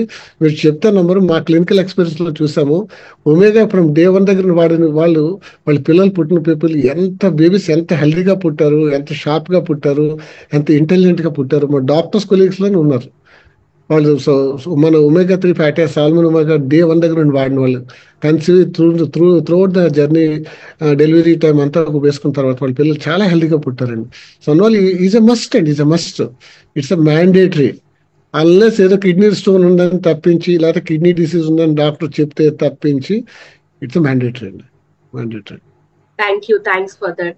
అండ్ ఉమెన్ లో ఇంకొక చాలా ఇంపార్టెంట్ వాళ్ళు ఏంటి అంటే, మెనోపాజ్ లో ఉండేవాళ్ళు లేదా పోస్ట్ మెనోపాజ్ లో ఉండేవాళ్ళు. మేబీ నేనేం చెప్తానంటే ట్రైనింగ్ లో ఇలాగే చెప్తాను. మేబీ నాకు తెలుసు తెలియకపోవచ్చు, నేను సర్టెన్ ఏజ్ కి వచ్చా, కానీ ఫ్యూచర్ లో I go to menopause and post menopause. ఇప్పటి నుంచి జాగ్రత్త పడితే ఆ స్టేజ్ కి వెళ్ళేటప్పటికి బాగుంటామని. ఈ ఈస్ట్రోజన్ తగ్గడం వల్ల మేజర్ ఛాలెంజెస్ వస్తాయి కదా. ఈ ఈస్ట్రోజన్ అండ్ ఈ మెనోపాజ్ లో ఉండే వాళ్ళు అసలు ఎందుకు కాల్షియం తీసుకోవాలి? బై ఒకటి ఏంటంటే, ఫస్ట్ ఆఫ్ ఆల్ ఏంటంటే బోన్ తాలూకా రిసార్ప్షన్ అంటామండి. బోన్ అనేది ఏంటంటే ఇది పవర్ హౌస్ ఆఫ్ కాల్షియం అండి. అంటే మన ఇంట్లో చూసారా, మనం ఏం చేస్తాం, 100 kg కొనుక్కున్నాం అనుకోండి, స్టోర్లో పెట్టుకుని కొంత మన అవసరానికి తీసుకుంటూ ఉంటాం. అలాగే bone store house for calcium అనమాట. బ్లడ్ లో కాల్షియం కనుక తగ్గిపోతే బోన్ నుంచి కాల్షియం బయటకు వచ్చేస్తూ ఉంటుంది. చాలా మంది నన్ను అడుగుతారు, సార్ నేను బ్లడ్ లో కాల్షియం చెక్ చేసుకున్నాను సార్, నాకు 8.9 ఉంది, 9 ఉంది సార్, నా కాల్షియం డిఫిషియన్సీ అంటారు ఏంటి సార్ అంటారు. ఒకటే, బోన్ లో కాదు బ్లడ్ లో కాల్షియం కనుక మీకు తగ్గిపోయింది అంటే కనుక మీరు హాస్పిటల్లోనే ఉంటారు, కాన్షియస్ గా మాత్రం ఉంటారు. అంటే దట్స్ లాస్ట్ స్టేజ్ అనమాట. బ్లడ్ లో కాల్షియం తగ్గిపోవడం అంటే లాస్ట్ స్టేజ్ అనమాట. అన్న బ్లడ్ లో మీరు కాల్షియం చూసుకుని నేను బాగున్నాను ఎప్పుడు నిర్ధారణ చేసుకోవద్దు. బోన్ నుంచి కాల్షియం బ్లడ్ లో తగ్గితే ఇమీడియట్ గా బోన్ నుంచి కాల్షియం బయటకు వచ్చేస్తూ ఉంటుంది అనమాట. వచ్చి బ్లడ్ లో లెవెల్ మెయింటైన్ చేయడానికి ఉపయోగపడుతుంది అనమాట. ఇక్కడే ఇంకో కామన్ గా వచ్చే డౌట్ ఏంటంటే, మరి నేను ఎలా చెక్ చేసుకోవాలి సార్, నాకు తెలియదు కదా, మీరు చెప్పారు బాగానే ఉంది, నేను కాల్షియం నిజంగా నేను తీసుకున్నానా లేదా, నాకు సఫిషియెంట్ కాల్షియం ఉందా లేదా, మరి నాకు ఎలా తెలుస్తుంది? బ్లడ్ టెస్ట్ చేస్తే నార్మల్ అంటున్నారు, తెలియదు అంటున్నారు, నాకు కాల్షియం తగ్గిపోయినట్టు ప్రూఫ్ ఏంటి? చాలా మంది అనుకుంటారు ఎక్స్రే తీస్తే తెలిసిపోద్ది, మనం నడుము కానీ ఎక్కడైనా ఎక్స్రే తీస్తే ఎక్స్రేలో మనకి షాడో బట్టి మనం బోన్ వీక్ గా ఉందని చెప్పేస్తాం. చాలా మంది డాక్టర్స్ మేము చూస్తాం కదా, మీరు ఎక్స్రే చూడగానే చెప్తామా మీ బోన్ చాలా వీక్ ఉందమ్మా, ఏంటిది అంటే ఎందుకు అని చెప్తాం అన్నమాట. చెప్తే వాళ్ళు అనుకుంటారు ఓహో ఎక్స్రే తీస్తుంది. కాదు, ఎక్స్రేలో బోన్ మీకు వీక్ గా కనపడుతుంది అంటే కనుక ఉండవలసిన బోన్లో 80% అది కాల్షియం కంప్లీట్ గా తగ్గిపోయిన తర్వాత మాత్రమే ఎక్స్రేలో బోన్ తగ్గినట్టు కనిపిస్తుంది. అంటే జరగాల్సిన డ్యామేజ్ అప్పుడు జరిగిపోయింది. నిజంగా మీరే కనుక నా కాల్షియం ఉందా లేదా డెఫినెట్ గా చెక్ చేసుకోవాలంటే కనుక దీనికి డెక్సా ఎక్స్రేను ఒక లేటెస్ట్ ఎంఆర్ఐ మిషన్ వరకు తీసే ఒక టెస్ట్ ఉందండి. డెక్సా ఎక్స్రే అంటాం. అది రేషన్ స్పెసిఫిక్ గా చేయొచ్చు అనమాట. ఫర్ ఎగ్జాంపుల్ నా హిప్ జాయింట్ దగ్గర నా కాల్షియం ఎంత ఉంది చూడొచ్చు, టై బోన్ దగ్గర ఎంత ఉందో చూడొచ్చు, బ్యాక్ బోన్ దగ్గర ఎంత ఉందో చూడొచ్చు, లేదు మొత్తం బాడీలోని బోన్స్ అన్నింటిలోని కాల్షియం ఎంత ఉందో కూడా డెక్సా ఎక్స్రే ఒక మిషన్ ద్వారా మనం యాక్యురేట్ గా మనం ప్రిడిక్ట్ చేయొచ్చు, కాల్షియం ఎంత ఉందో మనం ప్రిడిక్ట్ చేయొచ్చు. అండ్ మనం చాలాసార్లు రఫ్ గా మనం చేస్తున్నాం, హీల్ లేయర్ మనం చేస్తున్నాం అల్ట్రాసౌండ్ మెథడ్ ద్వారా, కాల్షియం ఉందో లేదో చూసి చెప్పేస్తున్నాం. దట్స్ వెరీ క్రూడ్ టెస్ట్ అండి, అది వెరీ క్రూడ్ అనమాట. అది క్రూడ్ ఇన్ ద సెన్స్ అది యాక్యురేట్ గా చెప్పదు, బట్ మాస్ లెవెల్లో స్క్రీన్ చేయడానికి కొంత ఉపయోగిస్తాం. అంటే ఎంత ఉందో డెఫిషియన్సీ చెప్పదు కానీ డెఫిషియెంట్ గా ఉంది అన్న వరకు మాత్రమే తీసుకోవచ్చు. కానీ యాక్యురేట్ గా ఎంత తగ్గింది ఏంటని మాత్రం మన అల్ట్రాసౌండ్ ద్వారా అయితే మాత్రం డిపెండ్ అయ్యేది కాదు. మన డౌట్ వస్తే కనుక డెక్సా ఎక్స్రే అనేది మాత్రం తీసుకుంటే కనుక డెఫినెట్ గా ఎంత స్ట్రెంత్ ఉంది బోను, ఎంత తగ్గిపోయినా మనం క్లియర్ గా అసెస్ చేయొచ్చు. మీరు చెప్తున్నారు కదండి, ఒకటే విమెన్ అసలు మీరు ఆలోచించొద్దు దయచేసి, make it a mandatory. Post menopause లో నేను ఉంటే వేసుకుంటాను అక్కర్లేదు. మన అంత కాల్షియం ఎక్కువైపోయి అంత మాత్రం మనం డెఫినెట్ గా మన డైట్ లో ఎప్పుడూ తీసుకోము.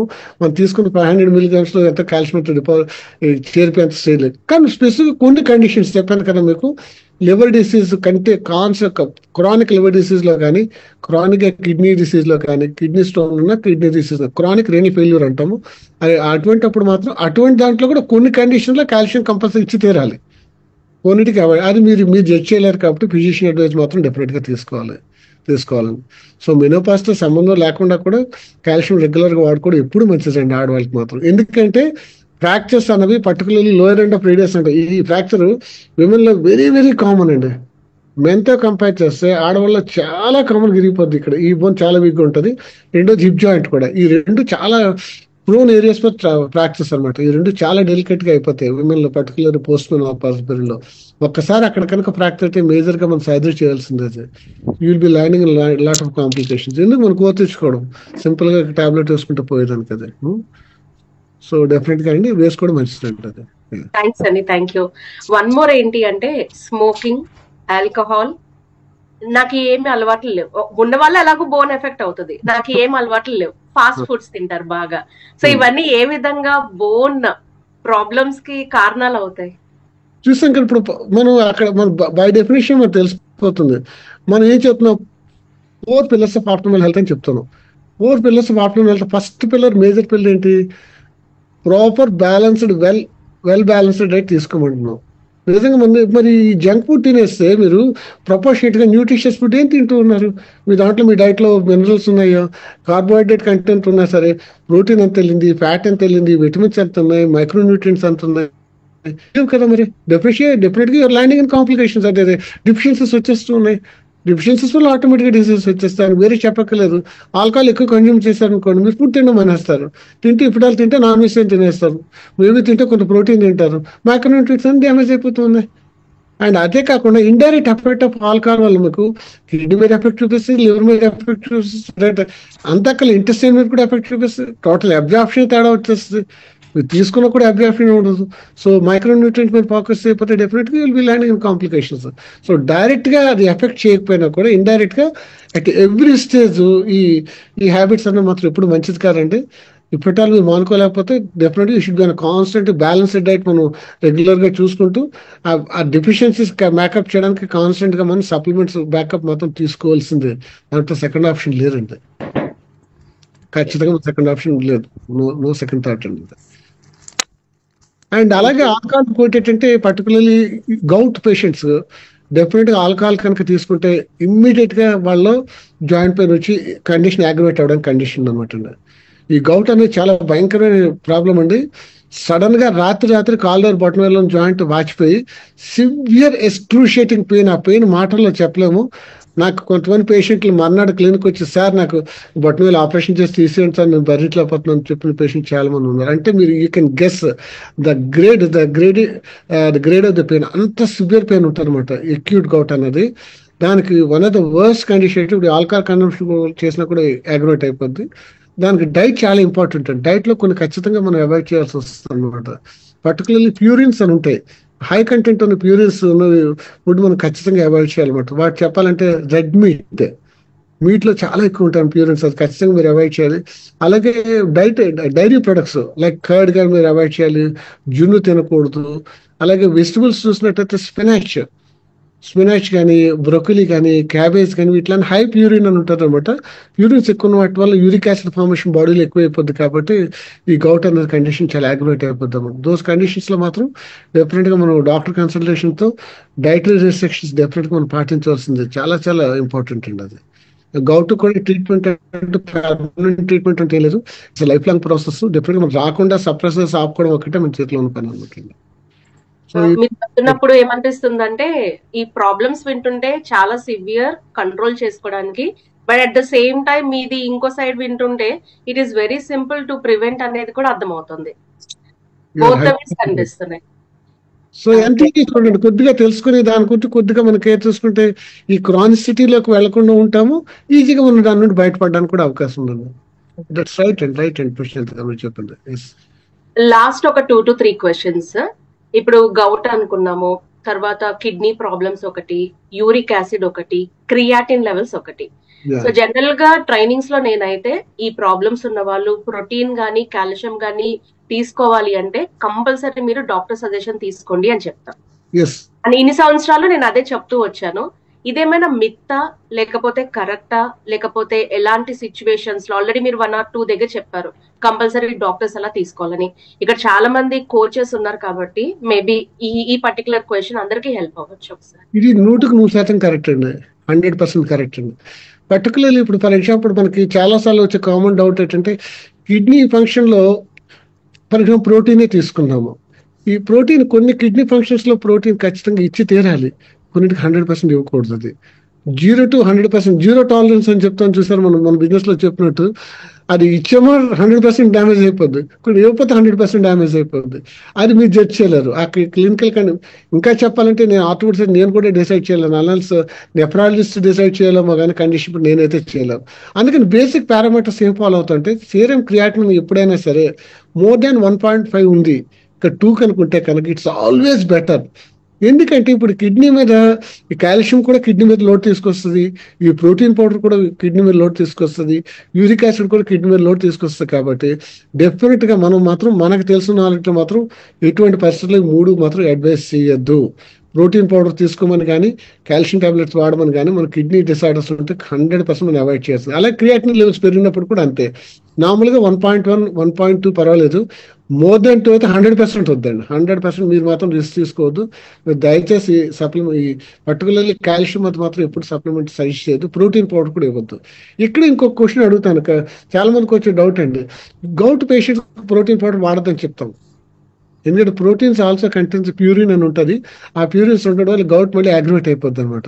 సో ఇన్ జనరల్ అందుకే ఇప్పుడు మనం వెయిట్ కన్సల్టేషన్స్ ఇచ్చినప్పుడు కూడా యూరిక్ యాసిడ్ టెస్ట్ కూడా అడుగుతున్నాం, చేయించుకోమంటున్నాం. ఎందుకంటే యూరిక్ యాసిడ్ కనుక షూటప్ అయి ఉంటే కనుక ప్రోటీన్ పౌడర్ గార్డెడ్ గా వాడటం బెటర్. ఇక్కడ కూడా దాంట్లో కూడా కండిషన్స్ ఉన్నాయండి. Protein source from animal source నుండి అయితే డెఫినెట్ గా 100% అవాయిడ్ చేయాలి, దాని డౌట్ లేదు.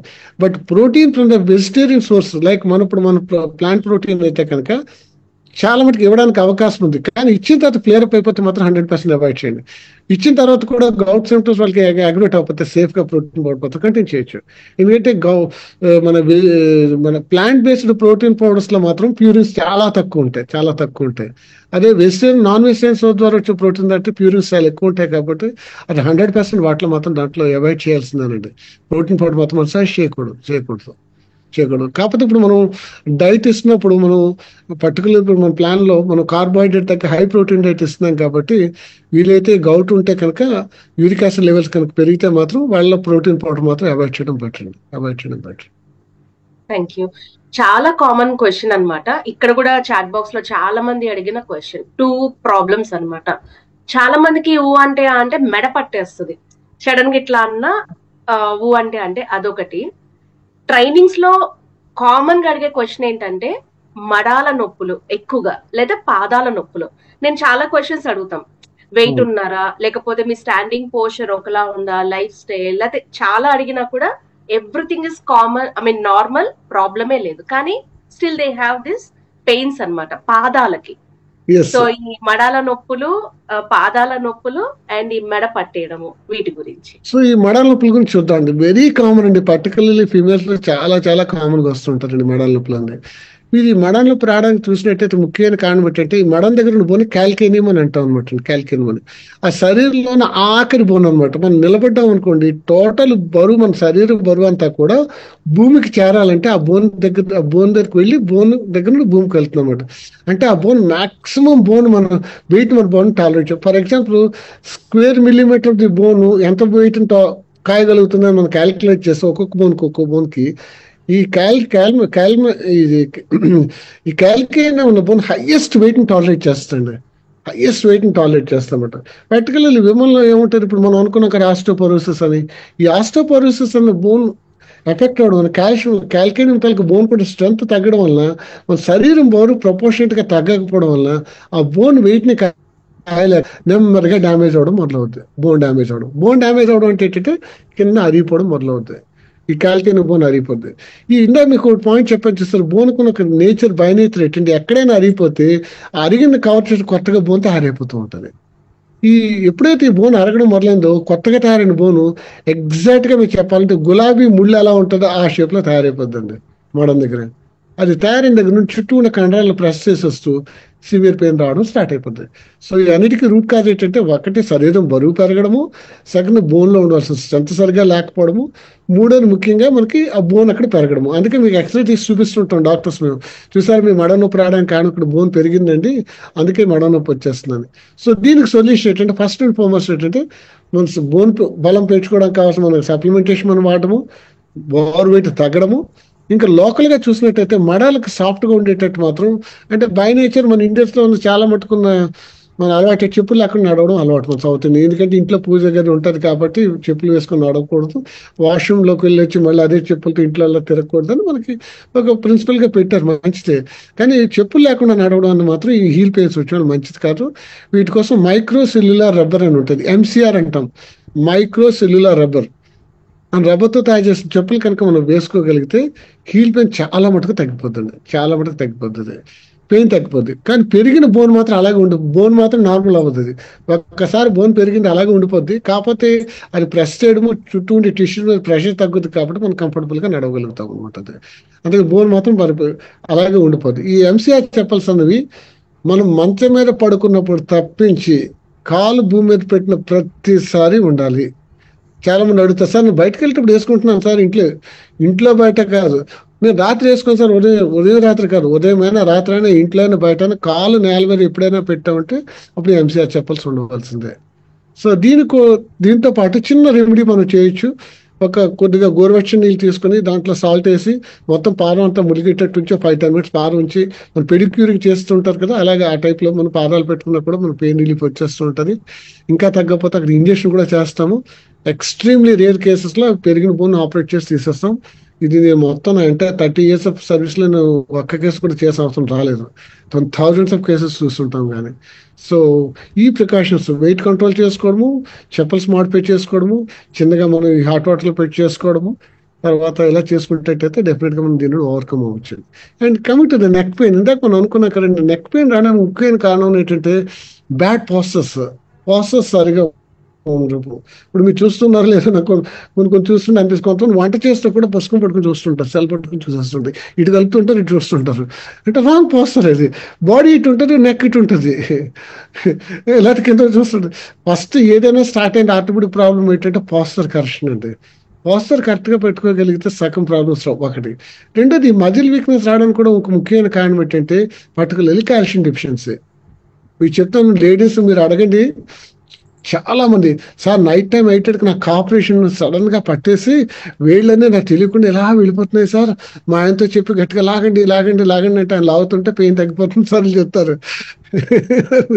అది టిపికల్ కాల్షియం డెఫిషియన్సీ. అది వచ్చినట్టు కంప్లీట్ గా మీరు మన ట్యాంక్ లో మన వాటర్ కంప్లీట్ గా అయిపోయిన తర్వాత ఎలాగో ఆ పరిస్థితి అనమాట. అది కంప్లీట్ గా డౌన్ గ్రేడ్ వస్తుంది, కాల్షియం లేదు.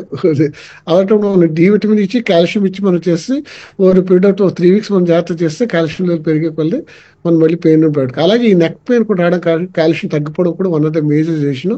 అండ్ మూడోది మోస్ట్ ఇంపార్టెంట్ ఏంటంటే ఇప్పుడు బ్లూరే రేడియేషన్ స్క్రీన్ టైం పెరిగిపోవడం వల్ల నెక్ పెయిన్ వచ్చేస్తుందండి.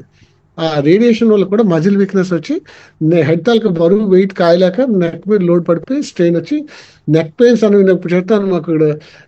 మాకు ఇక్కడ మనకి చెప్పాలి కాల్ సెంటర్ ఉండేది ఇక్కడ వైజాగ్. ఇప్పుడు తీస్తారనుకోండి, ఆ కాల్ సెంటర్లో 80% అది ఫీమేల్స్ పర్టికులర్లీ అంతా నా పేషెంట్లే. వాళ్ళు వచ్చేది ఒక్కటే అనమాట. వాళ్ళు ఇలా నాకు వస్తుంటే నాకు అర్థమైపోద్ది, చెప్పక్కర్లేదు ఇక్కడ పెయిన్ వచ్చేస్తే ఇక్కడ పెయిన్ వచ్చేస్తుంటారు. ఎందుకంటే వాళ్ళు వర్క్ చేసేంత నైట్ టైం వర్క్ చేస్తారు. అంటే స్ట్రెస్ అనమాట, ఫిజికల్ స్ట్రెస్, మెంటల్ స్ట్రెస్ వల్ల కూడా మజిల్ వీక్నెస్ వచ్చేస్తుంది అనమాట. అబ్నార్మల్ టైమింగ్స్ లో వాళ్ళు వర్క్ చేయడము, సెకండ్ డైట్ ప్రాపర్ గా తీసుకోకపోవడము, థర్డ్ థింగ్ బ్యాడ్ పాస్టర్స్. పడుకుంటప్పుడు ఇంతంత తలగట్టు పెట్టి పడుకుంటారు, అది కూడా బ్యాడ్ అనమాట. సో ఇవి కరెక్ట్ చేసుకోవడం చాలా చాలా ఇంపార్టెంట్ అండి. ఏదో పెయిన్ కిల్లర్ వేసుకుంటే మాత్రం తగ్గేది కాదు. పెయిన్ కిల్లర్ టెంపరీ వేసుకున్న కాల్షియం సప్లిమెంటేషన్ తీసుకోవడము, పాస్టర్ కరెక్షన్ సరిగ్గా చేసుకోవడము, screen radiation particular blue light radiation, అందుకే ఇప్పుడు మన సెల్స్ అన్నింటిలో కూడా వచ్చింది కదా, ఐ కంఫర్ట్ మళ్ళీ పెట్టుకోవడానికి కూడా గ్రేగా వస్తుంది కలర్ మీరు చూసుంటారు. బ్లూ లైట్ తగ్గించుకోవడము, వీలైనంత వరకు ఎంత వీలైతే అంత అవాయిడ్ చేయగలిగితే, స్క్రీన్ టైం అవాయిడ్ చేయగలిగితే మనం వీటి నుండి ఈజీగా మనం బయటపడిపోవచ్చు అండి.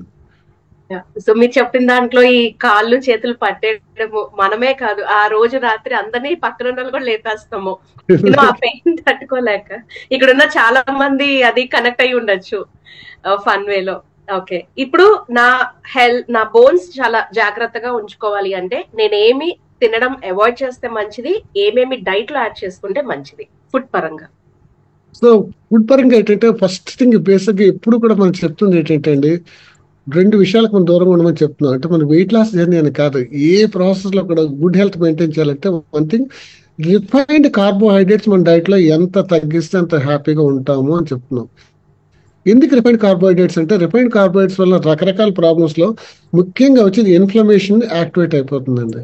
ఇన్ఫ్లమేషన్ యాక్టివేట్ అయిపోతే మనకు తెలుసు సరిలో పర్టికులర్లీ బోన్ అండ్ జాయింటే కాదు ఏ ఏరియా అయినా కూడా ఎఫెక్ట్ అయిపోద్ది. కాబట్టి ఇన్ఫ్లమేషన్ తగ్గాలంటే ఫస్ట్ థింగ్ మనం రిఫైన్డ్ కార్బోహైడ్రేట్స్ మన డైట్ లో ఖచ్చితంగా ఎంత వీలైతే అంత. లైక్ ఫర్ ఎగ్జాంపుల్ మనం బ్రెడ్ కానీ ఈ ఉన్నాయి కదండి, ఈ ఫాస్ట్ ఫుడ్స్ కానీ వీటికి ఎంత దూరంగా ఉండగలిగితే అంత బెటర్ అండి. అది of course other habits like smoking కానీ ఆల్కహాల్ కన్సంప్షన్ కానీ ఇవి కూడా వీటికి దూరంగా ఉండడం ఎప్పుడు మంచిదేనండి. ఇక డైట్ లో ఉండవలసినవి చూసినట్టయితే మనం తీసుకున్న డైట్ బ్యాలెన్స్డ్ డైట్ అన్నది నాలెడ్జ్ మనం పెంచుకొని, నా డైలీ రిక్వైర్మెంట్ రఫ్ గా అంటే రోజు తోక వేసుకుని తినమని నేను చెప్పను, కానీ రఫ్ గా నా కాల్షియం నా ప్రోటీన్ ఎంత ఉంటుంది, నేను రిక్వైర్డ్ డోస్ తీసుకుంటున్నానా లేదా, నాకు కావాల్సిన కాల్షియం నేను తినడం ద్వారా అందుతుందా లేదా, కాల్షియం ఏ సోర్సెస్ లో ఉంది, ఆ డైట్ నేను ఇంక్లూడ్ చేసుకున్నానా లేదా, సీడ్స్ నేను తింటున్నానా లేదా, డ్రై ఫ్రూట్స్ తింటున్నానా లేదా, మిల్క్ సఫిషియెంట్ క్వాంటిటీలో తీసుకుంటున్నానా లేదా, నా డైట్ లో ఎగ్ అనేది కాంపోనెంట్ కింద డైలీ నేను ఇంక్లూడ్ చేసుకున్నానా లేదా. ఇవి చాలా చాలా ఇంపార్టెంట్ అండి, చాలా ఇంపార్టెంట్. ఈ డైట్ బేసిక్ గా మనం ప్లాన్ చేసినట్టయితే నాట్ ఓన్లీ ద బోన్ అనే కాదు, రెగ్యులర్ ఓవరాల్ హెల్త్ కూడా ఉపయోగపడతాయి. ఇది ఒక పార్ట్ అనమాట. సెకండ్ థింగ్ మనం అనుకున్నట్టు మన లైఫ్ స్టైల్ మాడిఫై చేసుకోవడం మోస్ట్ ఇంపార్టెంట్ అండి. సెకండ్ పిల్లర్ మనం అనుకున్నాక first pillar adequate balanced diet, second pillar ఏంటంటే మనం అనుకుని స్ట్రెస్ ని అవాయిడ్ చేయడము. అంటే యాడిక్వేట్ రెస్ట్ అనమాట. మినిమం డేలో 6 to 8 hours సౌండ్ స్లీప్ ఉండేటట్టు మనం చూసుకోండి. సౌండ్ స్లీప్ అంటే వర్క్ పెట్టడం కాదు, నిద్రపోవడం అనమాట. డిస్టర్బెన్స్ లేకుండా ఎటువంటి మధ్యలో లేకుండా పడుకోగలగడం. లాస్ట్ టైం ఒక ఆయన సౌండ్ స్లీప్ అంటే మా ఆవిడ గొరక పడుతుందిలేండి అలాగే గొరక పడ్డా, ఆ సౌండ్ కాదు. అంటే ఎటువంటి డిస్టర్బెన్స్ లేకుండా 6 to 8 hours మనం పడుకోగలిగితే చాలా చాలా ఇంపార్టెంట్ అండి. అండ్ రెగ్యులర్ మినిమం ఎక్సర్సైజ్, అది మినిమం ఎక్సర్సైజ్ మనం అనుకున్నాం కదా, moderate exercise just at least 15-20 minutes మనం నడవడము, జెంటిల్ ఎక్సర్సైజ్ వేరియస్ పార్ట్స్ బాడీకి, జెంటిల్ నెక్ ఎక్సర్సైజ్ చేయడము, బ్యాక్ ఎక్సర్సైజ్ చేయడము, ముఖ్యంగా కాళ్ళకి సంబంధించి క్వాడ్రిసెప్స్ స్ట్రెంథెనింగ్ ఎక్సర్సైజ్ అని ఉంటాయి, లెగ్ ఎక్సర్సైజ్ చాలా సింపుల్గా ఉంటాయి. మీరు ఫిజియోథెరపిస్ట్ని అడగచ్చు, లేకపోతే ఆర్థోపెడిక్ సర్జన్ అడిగిన మీకు చార్ట్ ఇస్తాము, ఆ చార్ట్ ద్వారా కొంచెం ఫాలో అవుతాను. అన్నిటికన్నా పాజిటివ్ మెంటల్ యాటిట్యూడ్ అండి. ఇదే ఇప్పుడు సొసైటీలో లేనిది, ప్రతి జనానికి కావాల్సిన కూడా ఇదే. ప్రతిదానికి డిప్రెస్ అయిపోవడం, ప్రతిదానికి ఎక్సెస్గా ఆలోచించడము, నేనేమి చేయలేకపోతున్నాను అనుకోవడము, అది వాటి నుండి దూరంగా పాజిటివ్గా మనం ఆలోచించగలిగి అన్ని విషయాలు పాజిటివ్గా కనుక మన లైఫ్లో తీసుకోగలిగితే బోన్ హెల్త్ కాదు, ఎవ్రీథింగ్ మనం హెల్దీగా ఉంటాము, మన ఫ్యామిలీ హెల్దీగా ఉంటుంది, మన కమ్యూనిటీ హెల్దీగా ఉంటాం, టోటల్గా మనం అంతా హ్యాపీగా హెల్దీగా లైఫ్ లీడ్ చేస్తాము. బట్ సప్లిమెంట్స్ మస్ట్ మాత్రం మీ డైట్లో ఒక పార్ట్ కింద మాత్రం చేసుకోవాల్సిందే. ఎందుకంటే ఇప్పుడు మనం తీసుకున్న డైట్లో ఎప్పుడు న్యూట్రియంట్స్ సరిగ్గా ఉండలేదు కాబట్టి ఇది చాలా ఎవ్రీడే నా కామన్ క్వశ్చన్ అండి. సార్ నేను సప్లిమెంట్ తీసుకోవాలా, తీసుకోవాల్సిందే. డైట్ ప్రాపర్గా మనం వెళ్ళలేనప్పుడు, న్యూట్రిషియస్ ఫుడ్ మనం దొరకనప్పుడు బేసిక్ ఫౌండేషన్ ప్రొడక్ట్స్ లైక్ మన protein powder, multivitamin tablets and omega 3 fatty PDO మనం తీసుకోకపోతే ఎలా అవుతుంది? ఇది బేసిక్ థింగ్. దాని తర్వాత నీడ్ ఉంటే కాల్షియం యాడ్ చేస్తాం, తర్వాత ఐరన్ యాడ్ చేస్తాం, తర్వాత వైటమిన్ సి యాడ్ చేస్తాం, ఇవన్నీ యాడ్ చేస్తాం, కానీ ఇవన్నీ ఖచ్చితంగా తీసుకోవాలి. అండ్ సప్లిమెంట్ విషయానికి వస్తే లాస్ట్లో నేను యాడ్ చేస్తాను గ్లూకోజ్ మన HCl అండి.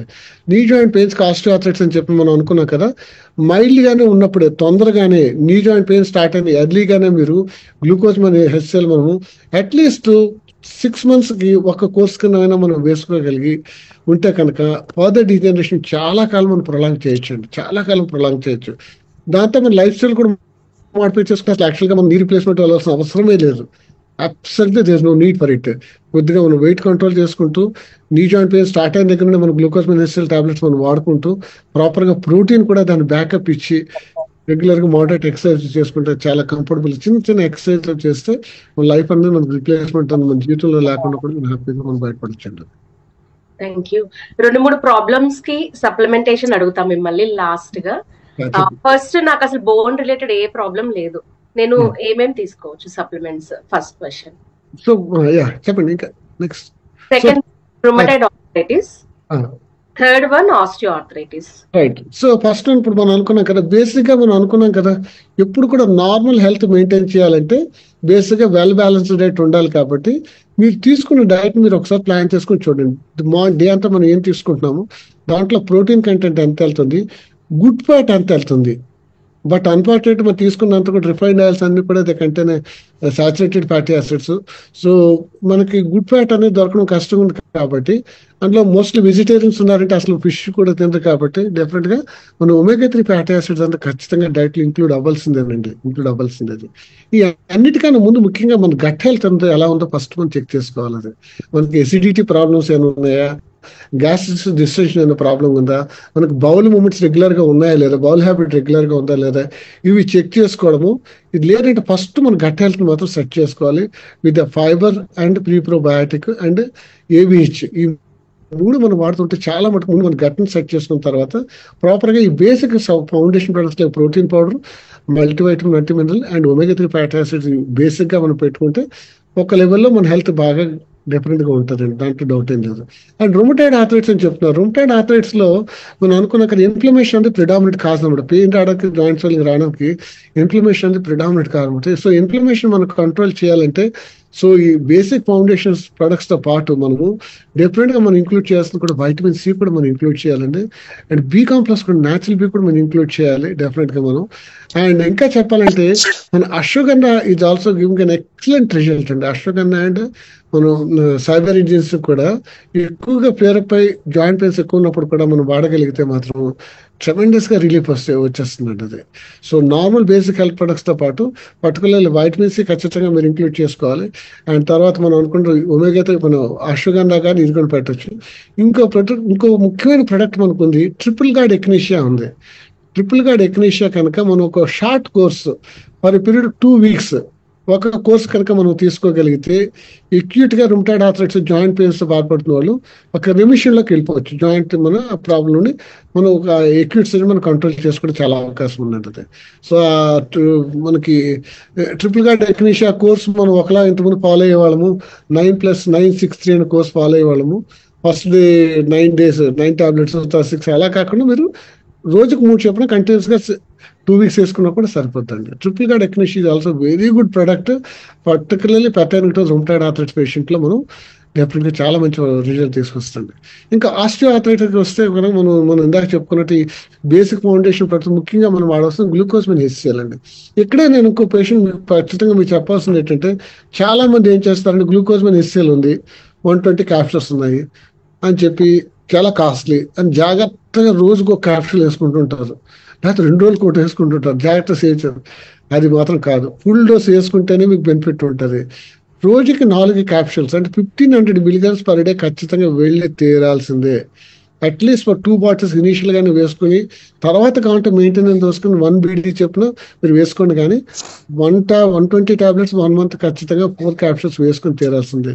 ఇక్కడ అడుగుతారు నాకు 4 వేసుకుంటే నా పొట్ట ఏమవుదు, మధ్యాహ్నం 2 రాత్రి 2 వేసుకోండి, ఇది కావాలంటే డైట్ తీసుకోండి, ఖచ్చితంగా గ్లూకోజ్ మంచి రిజల్ట్ వస్తుంది. దాంట్లో మనకి బోస్ఫీరియా అని ఉంది, అది యాంటీ ఇన్ఫ్లమేటరీగా కూడా పనిచేస్తుంది అనమాట. రుమటాయిడ్ ఆర్థరైటిస్ లో కూడా గ్లూకోజ్మిన్ హెచ్సిఎల్ పెడతాము, ఎందుకంటే రుమటాయిడ్ ఆర్థరైటిస్ లో కూడా కార్టిలేజ్ అరిగిపోద్ది, సెకండరీ ఆస్టియోఆర్థరైటిస్ అని వస్తుంది అనమాట. అందులో రుమటాయిడ్ ఆర్థరైటిస్ లో కూడా ఒక స్టేజ్ దాటిన తర్వాత గ్లూకోజ్మిన్ హెచ్సిఎల్ కూడా మనం ఖచ్చితంగా వాడి తీరాలన్నమాట. అది సో గ్లూకోజ్మిన్ హెచ్సిఎల్ వాడండి, వాడినప్పుడు మాత్రం ఖచ్చితంగా కరెక్ట్ డోస్ 4 క్యాప్సూల్స్ మాత్రం వేసుకోండి అనమాట. అది ఇది మాత్రం డెఫినెట్ గా మనం పాటించాల్సిందండి. అది దండి నా సైడ్ నుంచి and lot of information, lot of knowledge ని మాకు పాస్ చేశారు. మీరు ఒక డాక్టర్ గా మీరు చాలా ఎక్సలెంట్ గా మాకు అందరికి చెప్పారు, ఒక ఎమరల్ లీడర్ గా, and you are the one of the most senior leaders మీరు భారతి గారు. సో సప్లిమెంట్స్ పరంగా సో మీ ఎక్స్పీరియన్స్, ఒక డాక్టర్ అయ్యింది కూడా మీరు ఆంబేని ట్రస్ట్ చేసి, న్యూట్రిలైట్ ని ట్రస్ట్ చేసి ఇంత మందికి మీరు ఇంత మంచి knowledge, and you have treated so many, నాకు తెలిసి లక్షల్లోనే మీరు ట్రీట్ చేసి ఉంటారు, వేలల్లో కూడా కాదు. సో ఫైనల్ గా మీరు చెప్పే మా అందరికి మమ్మల్ని మోటివేషన్ చేయడానికి మీరు ఫైనల్ గా యాజ్ అన్ ఎమరల్ లీడర్ గా మా అందరికి ఏం చెప్తారు? ఒక ఎగ్జాంపుల్ చెప్తాను, నా జీవితంలో మర్చిపోలేని ఒక సంఘటన చెప్తానండి. ఓ రోజు నేను ఇలాగే పేషెంట్ చూస్తున్నాను, సడన్ గా పెద్ద శబ్దం వచ్చింది, నా కాళ్ళ మీద ఏదో తగిలితే అనిపించింది. చూస్తే ఒక ఆవిడ వచ్చి నా కాళ్ళ మీద పడిపోయింది అనమాట. It was literally shocking for me. Patient ఇంకో పేషెంట్ చూస్తున్నా, ఏంటని అడిగితే, సార్ నిజంగా మా మామ జీవిత ఆశయం కోరికను మీరు తీర్చేస్తారు సార్ అని అడిగారు. జీవితంలో తను ఎంతో కోరికండి, తన కోరిక మీరు తీర్చారని అన్నాను. నాకు అర్థం కాలేదు, కనెక్ట్ అవ్వలేదు. ఆవిడ కోరిక నేనేం తీర్చానంటే, 2 months prior to that incident అంటే మామగారు ఫ్రాక్చర్ అయింది. She around 85 years. ఆవిడ హిప్ జాయింట్ ఫ్రాక్చర్ అయింది. దానికి డెలిబరేట్ గా సర్జరీ ఒకటే మార్గము, సర్జరీ లేకుండా వేరే విధంగా చేస్తే చాలా మటుకు ఛాన్సెస్ ఫర్ ఇంజరీ బోన్ చాలా తక్కువ అనమాట. బట్ సర్జరీకి she was unfit, heart condition బాగాలేదు, ఎనస్థీషియా ఇవ్వడానికి లేదు. కాబట్టి తను మీ చెప్పిన ప్రోటీన్ పౌడరు అండ్ క్యాల్మెక్టీ పెట్టి 2 పెట్టాను, క్యాల్మెక్టీ పెట్టాను. వాళ్ళు రిలీజియస్ గా వాళ్ళు 2 months పట్టారు. ఆ పేషెంట్ మధ్యలో మళ్ళీ నాకు 2 months తర్వాత మధ్యలో అప్పుడు రావడమే, తను వాళ్ళ మనవుడు మ్యారేజ్ తన దగ్గరుండి చేయించాలని ఒక ప్రగాఢమైన కోరిక ఉండేదట. మామకి మ్యారేజ్ పెట్టుకున్న 2 months ముందు ఇప్పుడు పడిపోవడం, బెడ్ రెడ్ అయిపోవడంతో వాళ్ళు చాలా బాధపడిపోయారట.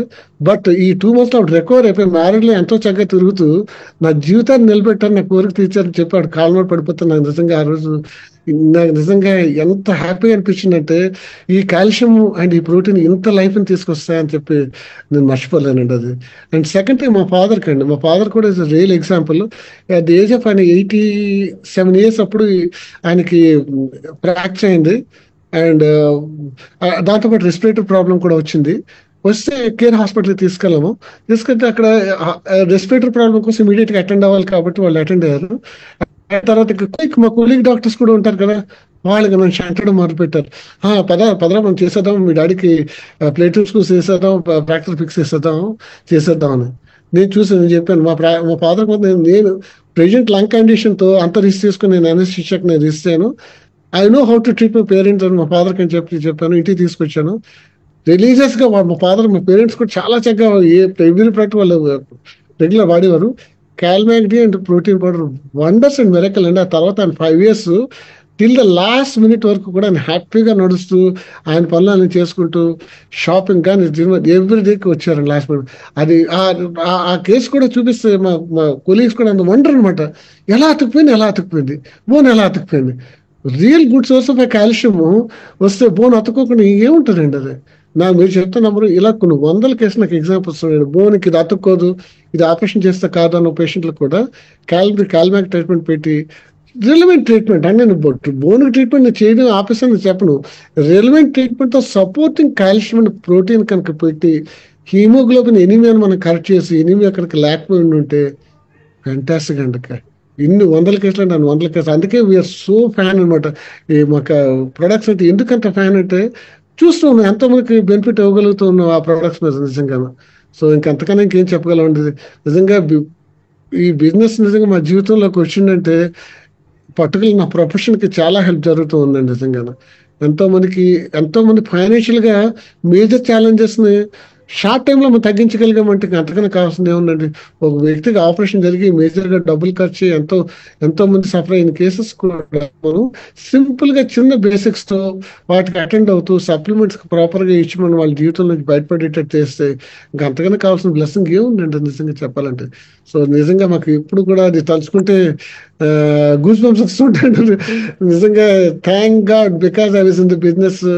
ఇంత మంచి వండర్ఫుల్ ప్రొడక్ట్స్ మనం తెలుసుకోగలిగాము, ఎంతోమందికి మనం రికమెండ్ చేస్తాం, ఎంతోమంది జీవితాల్లో వాళ్ళకి హెల్ప్ చేయగలుగుతున్నాను అనిపిస్తూ ఉంటారండి.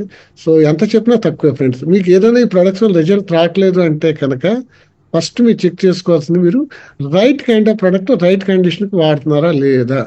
ఇందాక చెప్పాను గ్లూకోజ్ మీద ఎస్ఎల్ మీకు ముడుకుల నొప్పి పనిచేస్తుంది. కంప్లీట్ గా అరిగిపోయి ఎందుకు పనికిరాని జాయింట్ మీరు గ్లూకోజ్ మీద ఎస్ఎల్ దయచేసి పెట్టద్దు. మైల్డ్ టు మోడరేట్ కేసెస్ కి ఎక్సలెంట్ గా పనిచేస్తుంది. కంప్లీట్ గా అరిగిపోయి రిప్లేస్మెంట్ చేస్తే తప్పించి చేయాల్సిన కేసుకి డాక్టర్ చెప్పారు కదా మీరు రెడీ అయిపోయి నేను గ్లూకోజ్ మీద వాడేయండి మీకు పరిగెట్టేస్తారు మొత్తం దయచేసి చెప్పద్దు. సో ఇలా కొన్ని మీరు కండిషన్స్ మీరు తెలుసుకొని అప్రోప్రియేట్ టైంలో మీరు కరెక్ట్ సప్లిమెంట్ సజెస్ట్ చేయడం అని మీరు నేర్చుకోగలిగితే ఈ ప్రొడక్ట్స్ తాలూకా వండర్ఫుల్ బెనిఫిట్ మనం తీసుకోగలుగుతాం. చాలా చాలా అనమాట అది. సో అవి తెలుసుకోవడానికి ప్రశాంత్ గారు ఎక్సలెంట్ ట్రైనింగ్ సెషన్స్ మనకు కంటిన్యూస్ గా చేస్తూ ఉన్నారు. మాకు ఇప్పుడు ఎంత ఆశ్చర్యం. ఒకప్పుడు మేము ప్రశాంత్ గారు ట్రైనింగ్స్ కోసం అయితే ఎదురు చూస్తుండేవాళ్ళం. నెలకు ఒకసారి కూడా మాకు అవకాశం వచ్చేది కాదు, ఎందుకంటే ఫిజికల్ ట్రైనింగ్స్ అవుతుండేది. ఎప్పుడు వస్తారా చూస్తున్నారు. ఇప్పుడు మీరు ఎంత అదృష్టం అంటే ఎవ్రీడే మీరు చూస్తూ ఉన్నారు, రోజుకి 2 సార్లు చూస్తూ ఉన్నారు. మేడం ఎక్సలెంట్ నాలెడ్జ్ మీరు పాస్ ఆన్ చేస్తూ ఉన్నారు. సో ఆ నాలెడ్జ్ మీరు తీసుకోండి, మీరు కూడా స్టడీ చేయండి. డూస్ అండ్ డోంట్స్ బాగా తెలుసుకోండి. మన బిజినెస్ కోసం మాత్రం ఎవరికి మిస్గైడ్ చేయొద్దు ప్రొడక్ట్స్ ప్రమోట్ చేసే విషయం. అది మేమైతే స్ట్రిక్ట్ 200% నేను పాటిస్తాను. నా బెనిఫిట్ కోసం ఎవరికి అన్నెసరిగా ప్రమోట్ చేయను. అలాగే నెసెసిటీ ఉన్న 200% చెప్తాను. ఎంత దాని ప్రొడక్ట్ వాళ్ళకి వాల్యూ చెప్పి ప్రమోట్ చేస్తాను. బిజినెస్ అనేది మాత్రం విషయం పేషెంట్ ట్రీట్మెంట్ చేసే విషయం ఎప్పుడు తీసుకురాము. You should never be part of the treatment అండి అదే. సో మనం కరెక్ట్ గా సజెస్ట్ చేస్తే ఫెంటాస్టిక్ గా పనిచేస్తాయి. అండ్ ఫ్రెండ్స్ ఇప్పుడు మనం మంచి రైట్ టైమ్ లో ఉన్నాము. అండ్ పోస్ట్ కోవిడ్ చాలా మంది అన్ని challenges. So thank you so much అండి. So thank you once again for giving wonderful opportunity Prashanth గారు. once again thank you for you and as well as Chandra garu and Professor Surkumar garu. Thank you all for patient listening అండి. Probably మీకు ఏదైనా కొద్ది confusion అన్నట్టు కనుక మళ్ళీ clarity తీసుకొని మీరు అడ్వైజ్ మీ డాక్టర్ అడ్వైజ్ మాత్రం ఫాలో అవ్వండి. థ్యాంక్ యూ అండి.